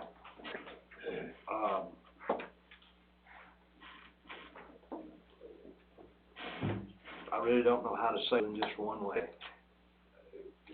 Well, I can repave your road. This particular road was awful. It was. I cannot tear it apart and put it back together by snapping a finger. I went from, when are you gonna fix my road, to now, you're dusting me out. Yeah. It's a process. Right. I can't speed the process up. I want everybody in the newspaper to understand that I've got 6 guys that keeps up all the roads in the county, or more. 10 guys, I got 14 total, and 4 of them's in the maintenance shop trying to keep up with about 85 vehicles per day. Every day, but I mean, we've got about 85 or 90 vehicles in the county. I got 4 guys that can work oil changes done. That's all I got. You call me about a pothole, be patient, I'm trying. I got 6 guys everywhere. LinkedIn, posted on the board, run them in the newspaper, we're hiring, we are. But just because it's your dirt, any more special than the other guy's dirt road. We're working on them as fast as we can, I promise. I just want people to just be patient with our guys. It's frustrating, these comments are frustrated with patched potholes. And then they said people won't slow because they're going too fast because the potholes is fixed. I mean, what am I supposed to do? Come on, guys, bear with me. You know, I've not made a post yet about South Carolina roads, but they got problems. Jesus. All right, grass cutters are in the Nice area and east of the Shallow community. With them, and right now, and it looks like it's going to be for the next several weeks, Highway 98 is worked on. You will be proud when it's done because it'll actually have a shoulder. They're put shoulders on that road. It never had shoulders before, and they're grinding. Right now, they're in the patching process. I don't foresee them being done in the next month, month and a half to do that road. Be patient. Traffic's backed up a long distance when they get up closer to Danielsville. At the roundabout, it really gets congested when they get down towards Comer. But C.W. Matthews has that contract. It's not Madison County government. It is a state highway, and they are doing just like we're doing. They're doing the best they can. Be patient, please, because the end will be worth it. And they got a lot of workers out there, and I'll be honest with you, their workers ain't paying attention. Even when you're coming by following the follow truck running 30 miles an hour, their workers will step out in front of you. Big grinder, so. Be careful when you go around a lot of the road crews right now. I want to send everybody home. That's it for road updates. Urgent matters. I know, Christopher, you got one. Go and get out of here. Oh. Clint Larkin, from the other Yes. night, I don't know the proper way to address it. Oh, okay. Well, I'll start, You started it taxing. comes from, I asked Christopher if he could reach out to Mike to see if there was a way for the BOC to move forward, because this is went before the board's communication on Mr. Larkins and the P&C board about him being there, not being there. They had some questions, that kind of thing. So the last time that Mr. Larkins come before y'all, and he come before to show the division of property, anyway, it turned into like a true preliminary discussion. There was a lot of BOC discussion. Yeah. So that's where it comes from. I asked Christopher to speak to Mike about it. We had a business meeting, we're switching up teams up each night with a business meeting to receive material and then have a public hearing to hear on it to be as effective as we can, especially during the moratorium, and to catch lapses, so it's going to work in our favor with this one. Business meeting, the first Tuesday of the month, Mr. Larkins was there himself. He answered a few questions, even though it was not a public hearing, but just a business meeting, and he thought that fulfilled his need. He didn't come to the public hearing meeting or had a representative there at our third Tuesday meeting. Technically, he Yeah, didn't apparently. have to be there. Well, right, there's no requirement, so there's been two confusions apparently on full plat approvals. One is that a public hearing is required, which is not, it's been corrected now. And the other is that the applicant has to be present, which is also not true. That applies to plat approvals. So, We're fine-tuning that process in and of itself in phase 4.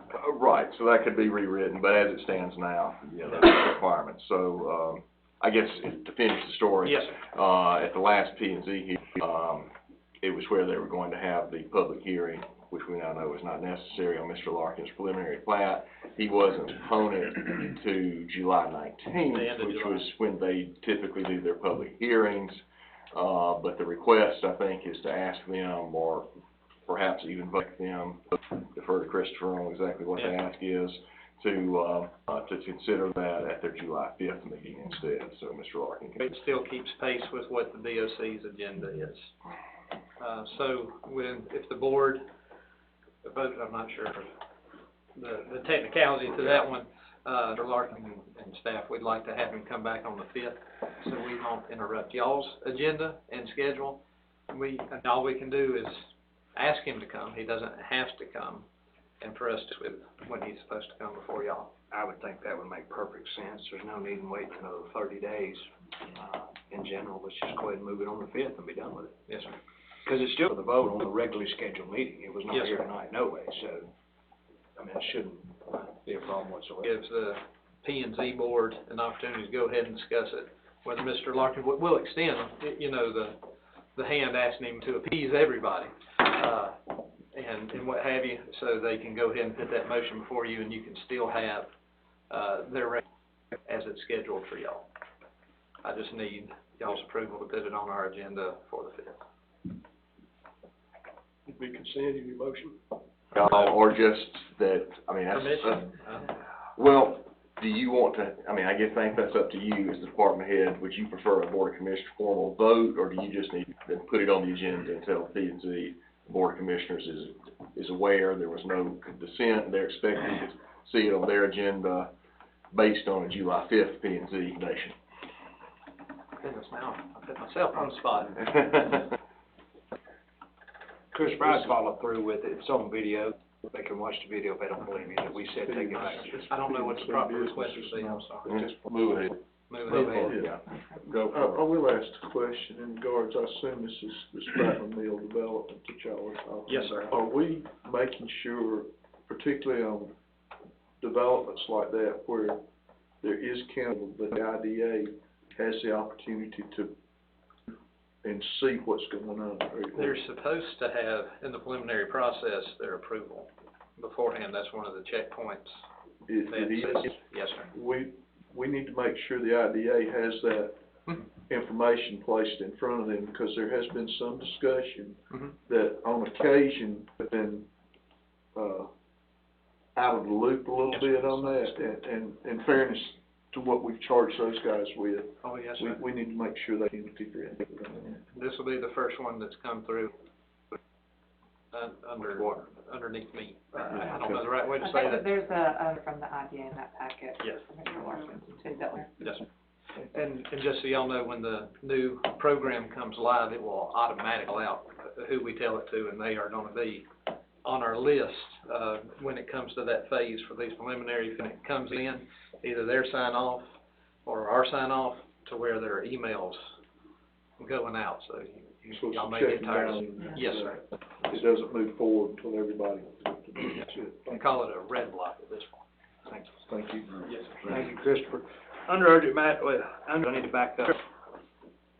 Well, it can actually be under, gentlemen, I received this letter, from Russell McMurray. It's actually from, Jason Dykes, District Traffic Engineer.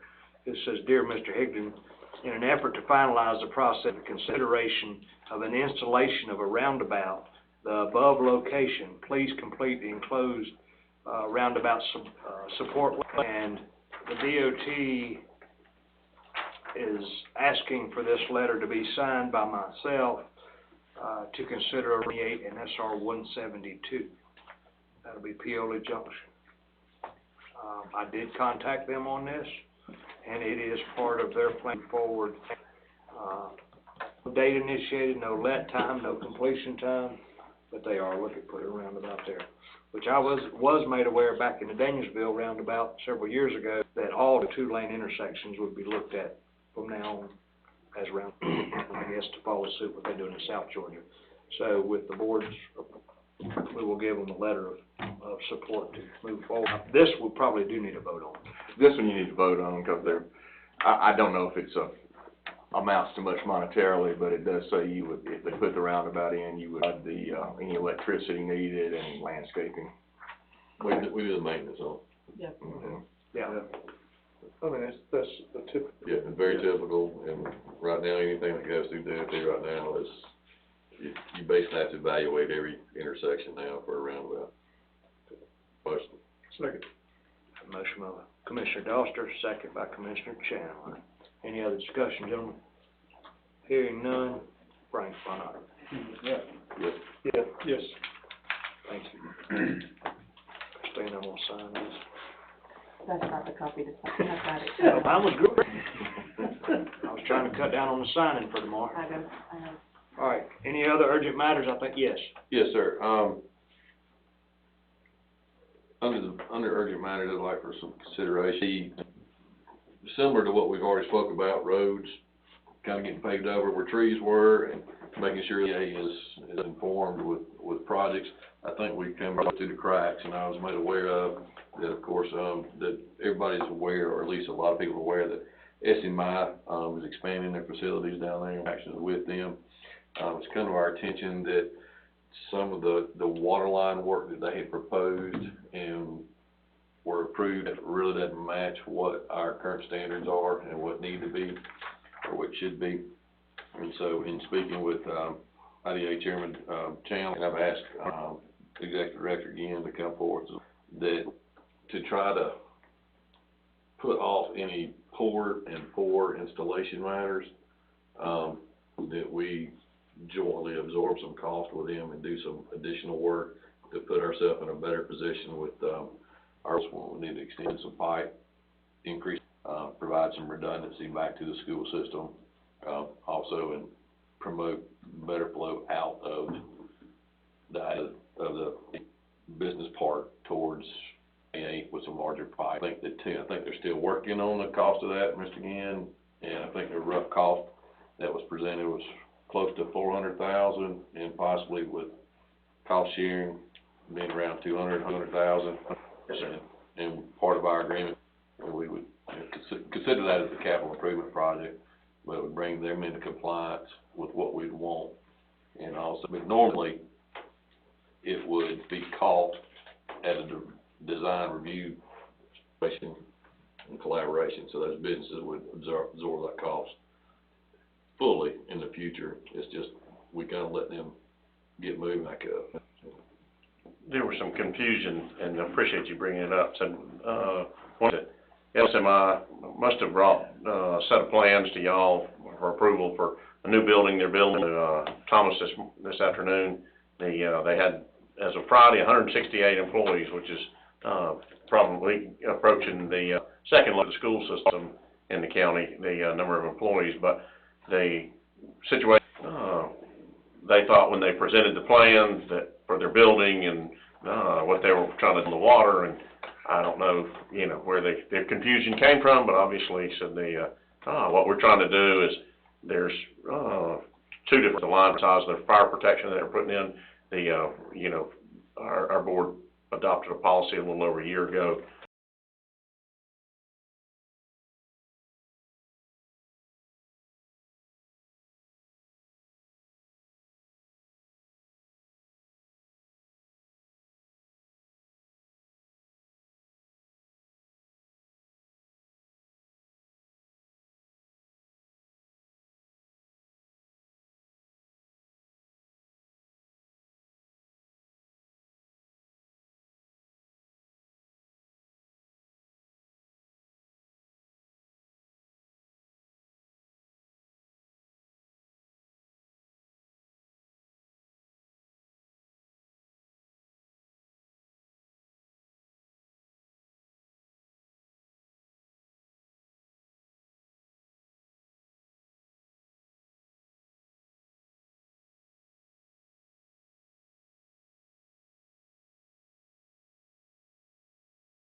about fire protection, what we do, the line size in itself, we wanna replace a low-pressure 8-inch, a pipe that has a low-pressure rating with the 12-inch, much better rated pipe. They, would request that, if y'all get to help us with some of that cost, you know, Eddings one is provide the service to SMI, which is, important, but more importantly, all of our system, because if we have a pipe split like we have had in the last year and a half, it takes out the whole system, so they, would ask for y'all's consideration on that, and be glad to share any information or answer any questions. Quickly, help me remember, there was a talk about a potential cost share if we donated some land, they would pick up, I asked Derek about it a minute ago, and I wasn't either, I couldn't remember.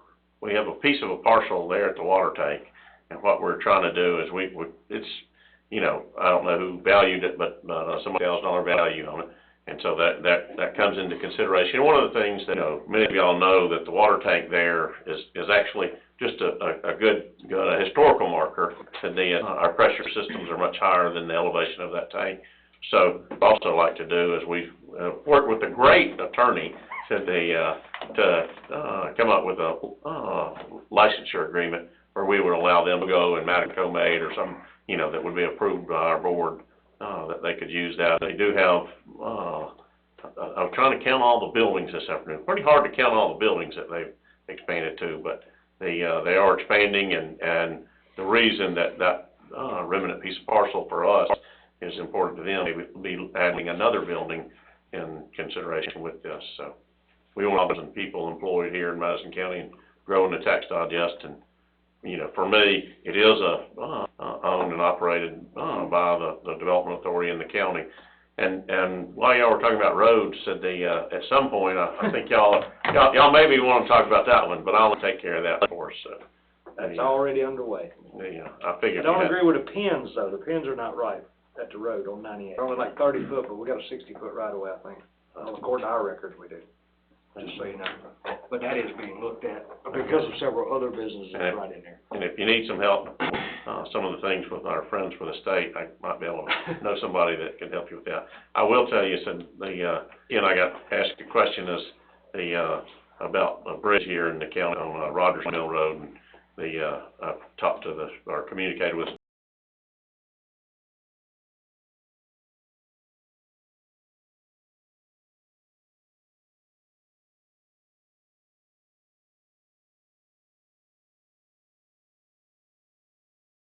here and some of his folks. They came out today, did an inspection on it.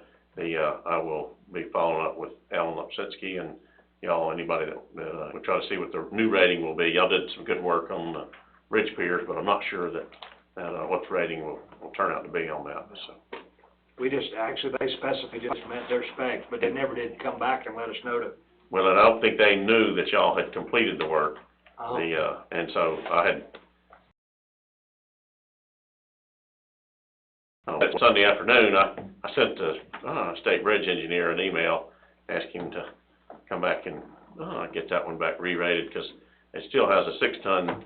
I'm pretty sure the trucks I see going over it are way more than 6 tons. At least they're safe. So to recap, just got about $1.5 million in SPLOST 2020 for IDA water system and sewer system improvements. We also have the ARP money that's used for water and sewer capital improvements. So I think that I'd just like to ask for support, and I'd make a motion that we entertain cost sharing up to $200,000 to support our capital improvement project. Half of it would be for them, and then the $200,000 would be for us.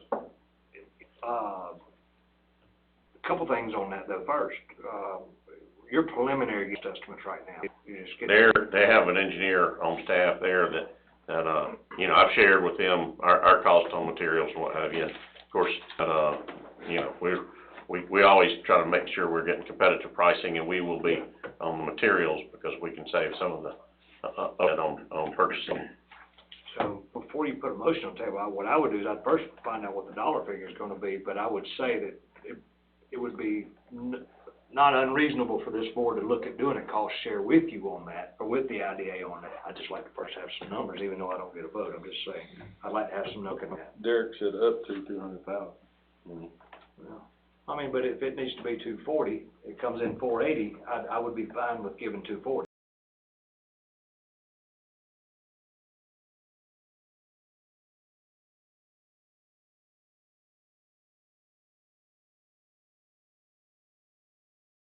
Up to anything, let's just have the numbers first. If we keep it below 200,000, I think was the question, and that was where, for me, y'all could see fit to do tight crunch. They're trying to get into that building. Dennis, do you remember, was it, they're trying to get in by October? That was their hope. It'd be hard pressed for me to see that they're gonna meet that guideline, but one of the things with material problems and stuff, I don't know how much delay that I don't wanna be the one that, hey, well, you know, this is why it's not happening timely. I would ask, and here again, it's looking at cost savings as much as anything. Do they require a master meter on fire protection now? Yes, sir, about a year ago, a little over, maybe less. Do we have a record of protection system? Well, I'll give you an example. I don't know if I can say of a theft, but we do have locations where we put in fire meters.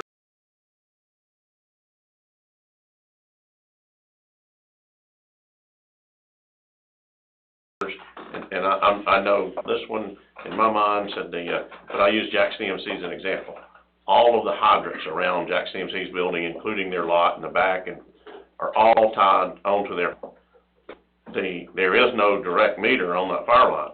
So if inadvertently somebody had said, hey, I need equipment, and they hooked to a fire hydrant there, thinking that, okay, we're paying for the water, that would be a good example of how you can see those kind of things happen. Because they around the state have now gone to, and the cost of metering has come down quite a bit. So most water utilities have adopted a policy where they're putting a full meter on fire services, and that's where, for me, that's the only way that you're gonna know for sure. Why in the world would they be doing, why would you be tying to a fire hydrant for any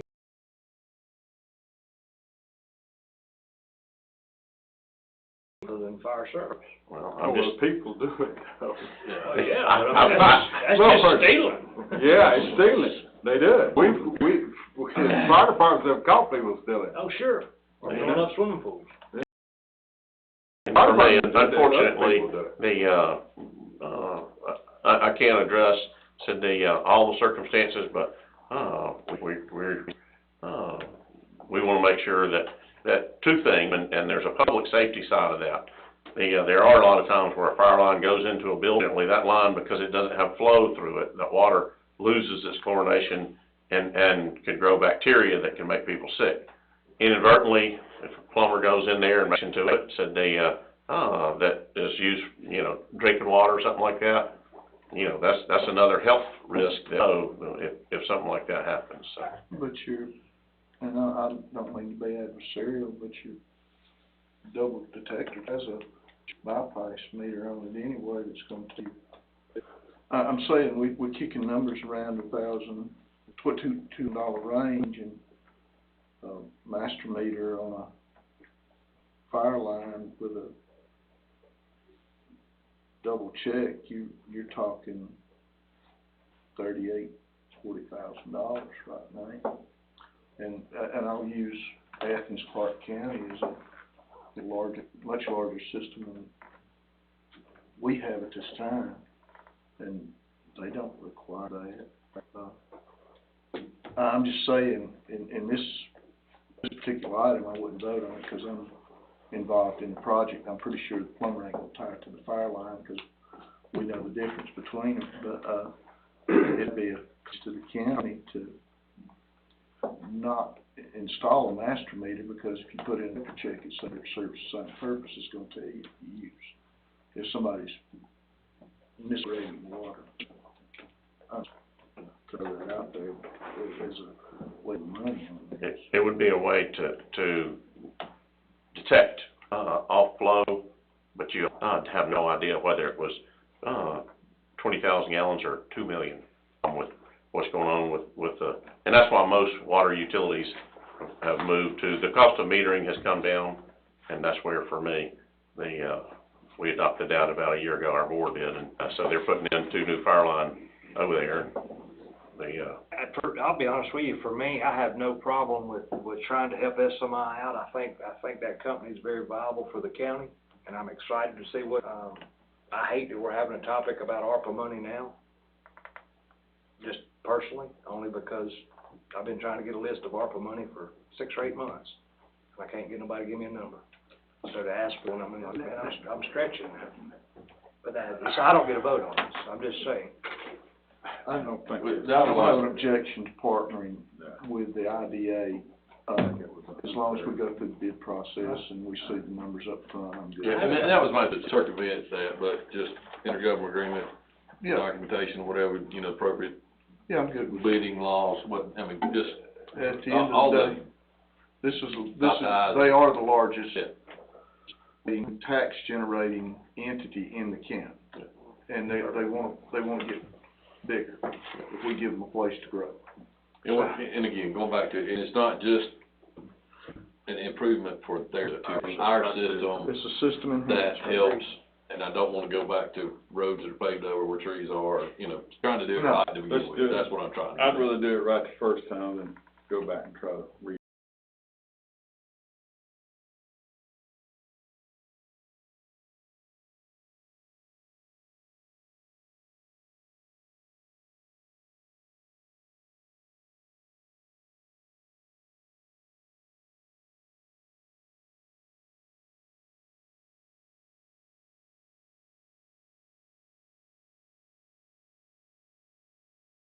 done enough of that mess, yeah. So we got a motion on the table to approve up to $200,000 of ARPA funds for the expansion of a water system, or part of the water system, for do I have a motion on the table? Motion. Second. A motion by Commissioner Doster, second by Commissioner Chandler. Any other discussion, gentlemen? I have some, it's not specifically for the project, but the concept of we're working with the Board of Commissioners and IDA. I haven't, this was brought out, I guess, a month ago, and we have to be careful how we do these things. A lot of this would have sounded awfully convoluted.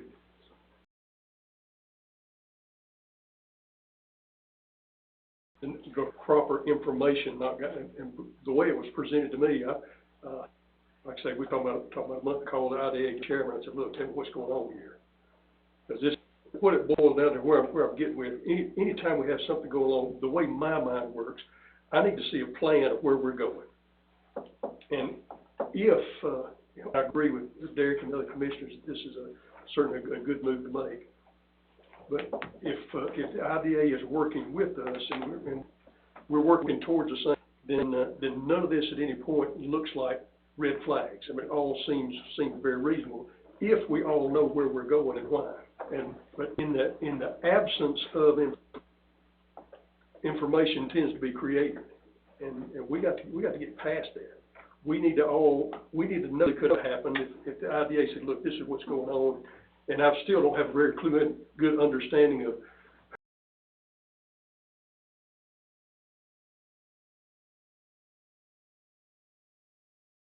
there, who owns the land there, who owns the road there. I mean, every time something comes up, I get different explanations of what actually happened there. But we are on the same team.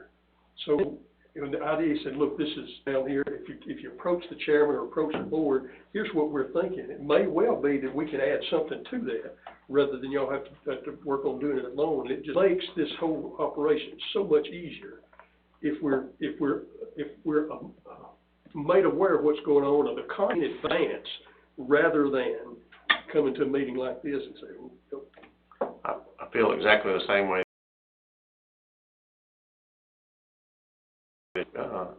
Commissioner, one of the things that for me is very painful because of the contractors that are working for SMI, they had come to some meetings and so forth, and inadvertently said, I think their plans may have shown some water lines. So when they thought they had their plan approved, that they thought that they had, but this is just followed up from, and he said, you know, we thought we had all this approved because we'd gone to the Board of Commissioners. So they thought that they had the process to get everything approved. They did not realize that, okay, wait, the water's not, you know, that's a separate group. And that's where that lack of communication has created the situation that we're in, and it's untimely. But it didn't change the pipe, it didn't change the thing. So that's where, for me, we want to try to work with SMI to grow jobs and grow investment. And I apologize that, you know, it came to this, but that's where I don't think it was anything that it's on, you know, we were unaware that somebody had given them approval. So have we done some corrective actions, some process together to make sure we're catching And that's where my understanding from your planning and zoning department that we'll be given information on any time that somebody's coming in to, you know, as far as, hey, we want to make sure that the development authority is on it. And that's where, you know, as you look at subdivisions and in the middle of your comprehensive plan, I'm going to encourage you, and I know Commissioner Adams was at our last meeting where we talked about, okay, what do we want to do as people in subdivisions and putting them on public water and how is that going to be handled as far as if somebody goes in and puts a small subdivision, 2-inch line in it, residents move in, and next thing you know, they want fire protection, and, you know, there's no storage capacity or elevated storage things to go. So those are important issues to deal with. I don't think you want to deal with them all tonight, but. No, I just want to point it out to see. So we're putting in place stuff that we didn't have before? Through the new. Okay, Yes. and you don't have to go in, I just cleared up that. Yes, sir. So not just the subdivision part, but the industrial part. And clearly we did place before that it hadn't been formalized or whatever. Hadn't been adhered Here. to, might be. I mean, that's a stretch. I mean, these guys didn't come up with an 8-inch water line on it out of nowhere. Yes, I mean, they asked around. And I said in the meeting, and Mark Perry, there's 8-inch. He did. He said, everything coming out of the water is 8-inch, everything coming on the side of the road is 8-inch. Yes, it would be nice to go to 12. He said that. So I wouldn't throw that SMI hired a designer that just picked an 8-inch. I'm not Oh, I know saying that. I'm just saying that corrective went off action of what we want to do, that this communication, With my intent, and I don't know if it's this, with Christopher's new system, we talked about pole barns tonight. Well, yeah. if somebody comes in for a pole barn, in my mind, 98 yes or no, and they say that's not applicable, and we move on. Correct. Right. I mean, that's how basic I'm about this, but the community and move forward. Yeah. In the human error portion where somebody thought they had talked to them or an engineer thought that, it blocks the next step until it's signed off by the appropriate Right. authority. You got a checklist, that's good. Well,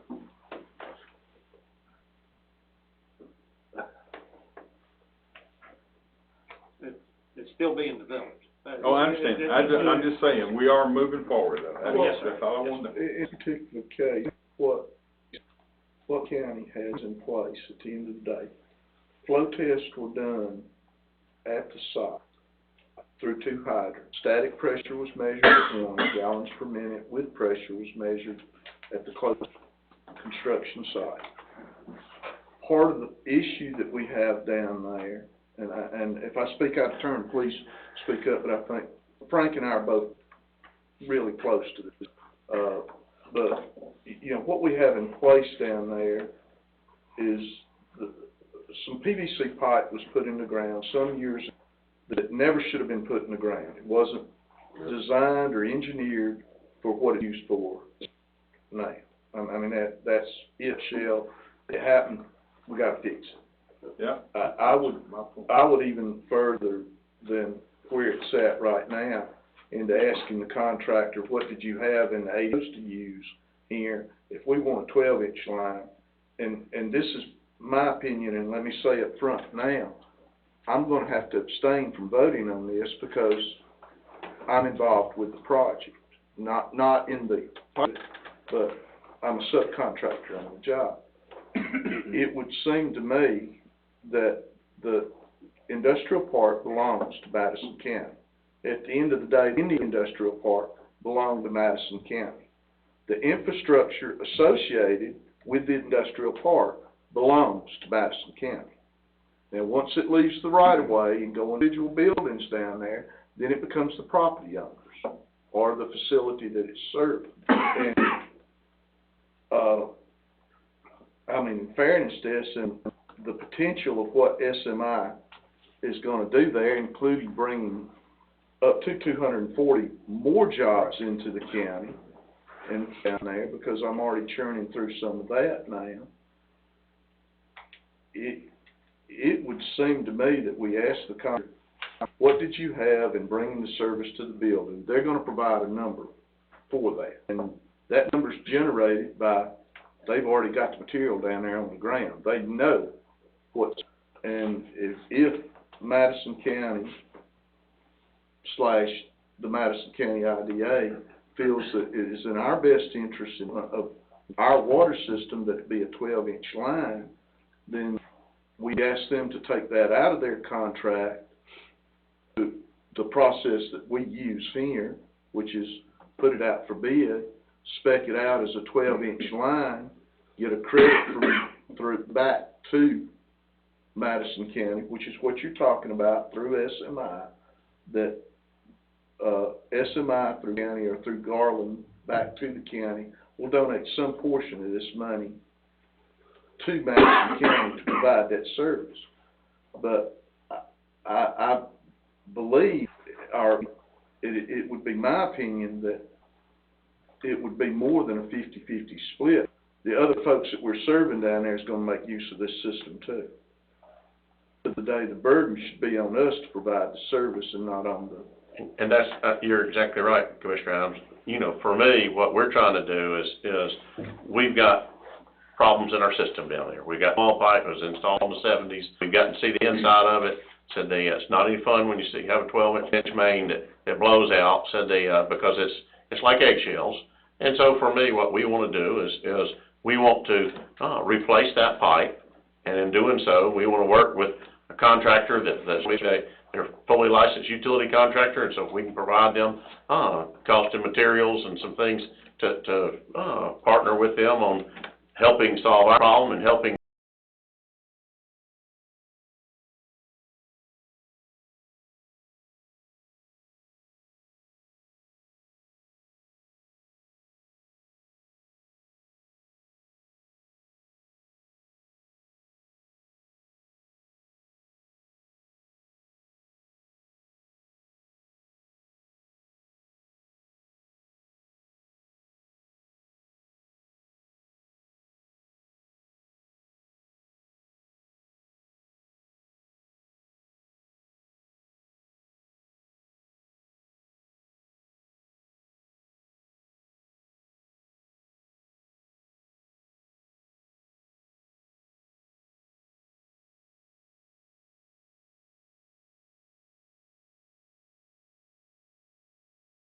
better solve the situation with SMI, everybody in the county, because when you have a line blowout, it affects everybody in the county.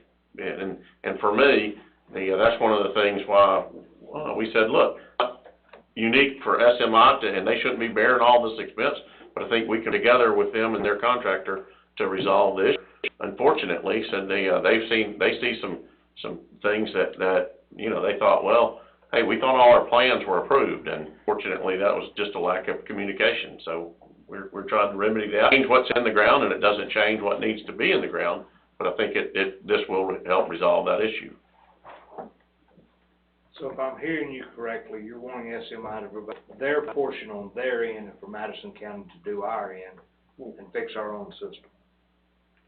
That would, I mean, that sounds And fair to me. that's where we're working together to do that. That Said they, I don't want to get into all the details, but yeah, a couple of years ago, there was a vault that was installed right outside of a drain in a low area. Their contractor has worked to try to remedy it, but hey, we need to fix that, we need to put it in the right place. So they're bearing some of that expense of relocation on it.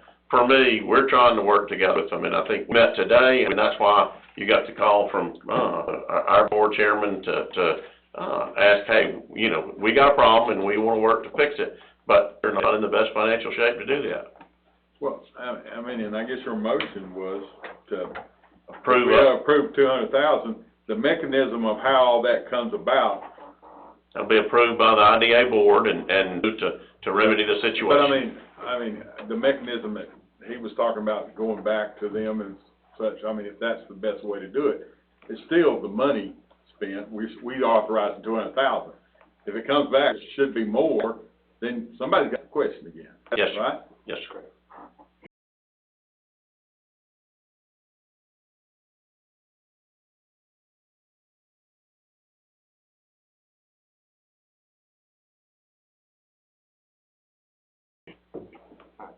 And that addresses, and some of the concerns I have about the information, the kind of things that I have to answer, that I was not able to answer. And I get some of this as public perception, but still I feel like I need enough information up front to know what's going on. You know, we're giving some property away, or we're giving a water tower away, or somebody had a piece of information, but I didn't have any information. And again, if I had that up front, then I feel like we're operating in more of a pro instead of a reactive position. I'm always gonna want to be in that proactive position. So I'm looking for, plus if we're talking about the water line, I want to know who it's going to affect in addition to SMI, where it's going, where does that meet into our big picture of what our water system is, much of that information as I can get, so I can, number one, understand what's going on, so I can better answer the question, and I can be, I can maybe have a degree of input on helping us make the right decision. Class is open And I didn't anytime get- you wanna come to none of that happened. you know, I'll take you many tours and give you as possibly can on our system. But just don't try to do this stuff without us. If you do it with us, then a lot of this. Yeah. I mean, I agree with Terry. I mean, the information we have, the better it's gonna be. And so, you know, when if it's just come in and. Yeah, just as a mode of operation. Yeah, just come in and say, all right, this is what we're looking at. And Here's advise, what we're thinking. this is what we're thinking. This has come up and this is where we're at. And somebody just sort of brings that as, you know, something that they just bring in front of information. Could I I make think a that's good. suggestion here then? And here again, I want to emphasize that I would abstain from voting on this. These guys have got to do down there, and correct me if I'm wrong, please, but with what they've got to do down there, where the jobs, the project in its entirety is at right now, I think the point where we're at right now, the thing would be to approach the contractor. They have in-house engineering available down there. Ask them for a construction estimate to go from the 8-inch line that was proposed to a 12-inch line, and then just bring it back to us, and we'll have a hard dollar off of, and we can decide what to go when. And then y'all don't have to, nobody looks like we got into something and it's open-ended on one end then. Well, and that's what their contractor or an engineer are working on and for me, we're trying to delay their construction, and that's why it's up to this amount. And that's where, you know, when that would look at it and say, okay, yeah, we want to move forward with this. And so that's why y'all empower the development authority to run the water system. If you know, If matters, ARP money, if this vote goes through, we have a first and a second on 200, up to, the bid process has still got to go through you.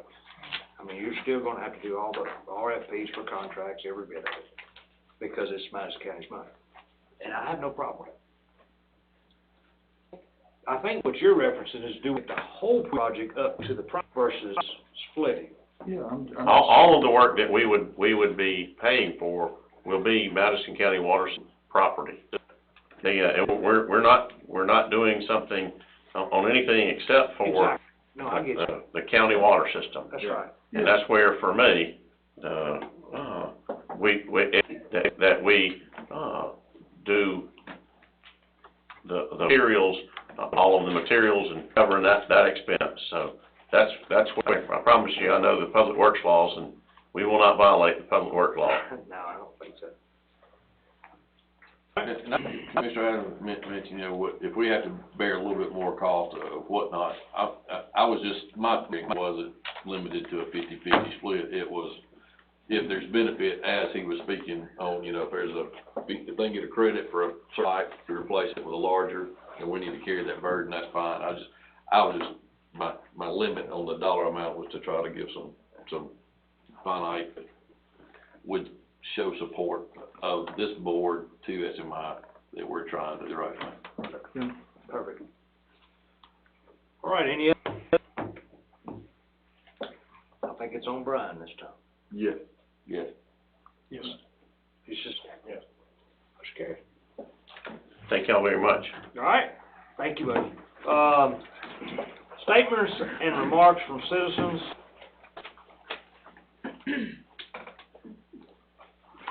No, he's like, I'm ready to go home. All right, statements, remarks from commissioners. I'd just like to take a quick second to promote the Keep Madison County Beauty program.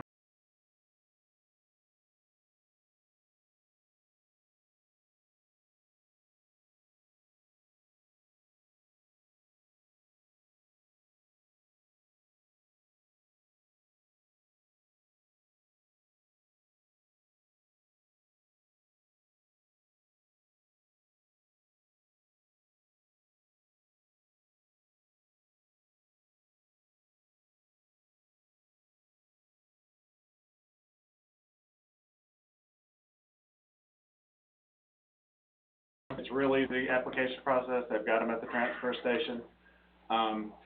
They'll give you the trash bags, they'll give you the claw thingies. You take a picture of yourself picking up garbage like 4 times a year, and they put your name on a sign. My family recently, adopted our road. The kids love it because they get to go out on their little power wheel, trash,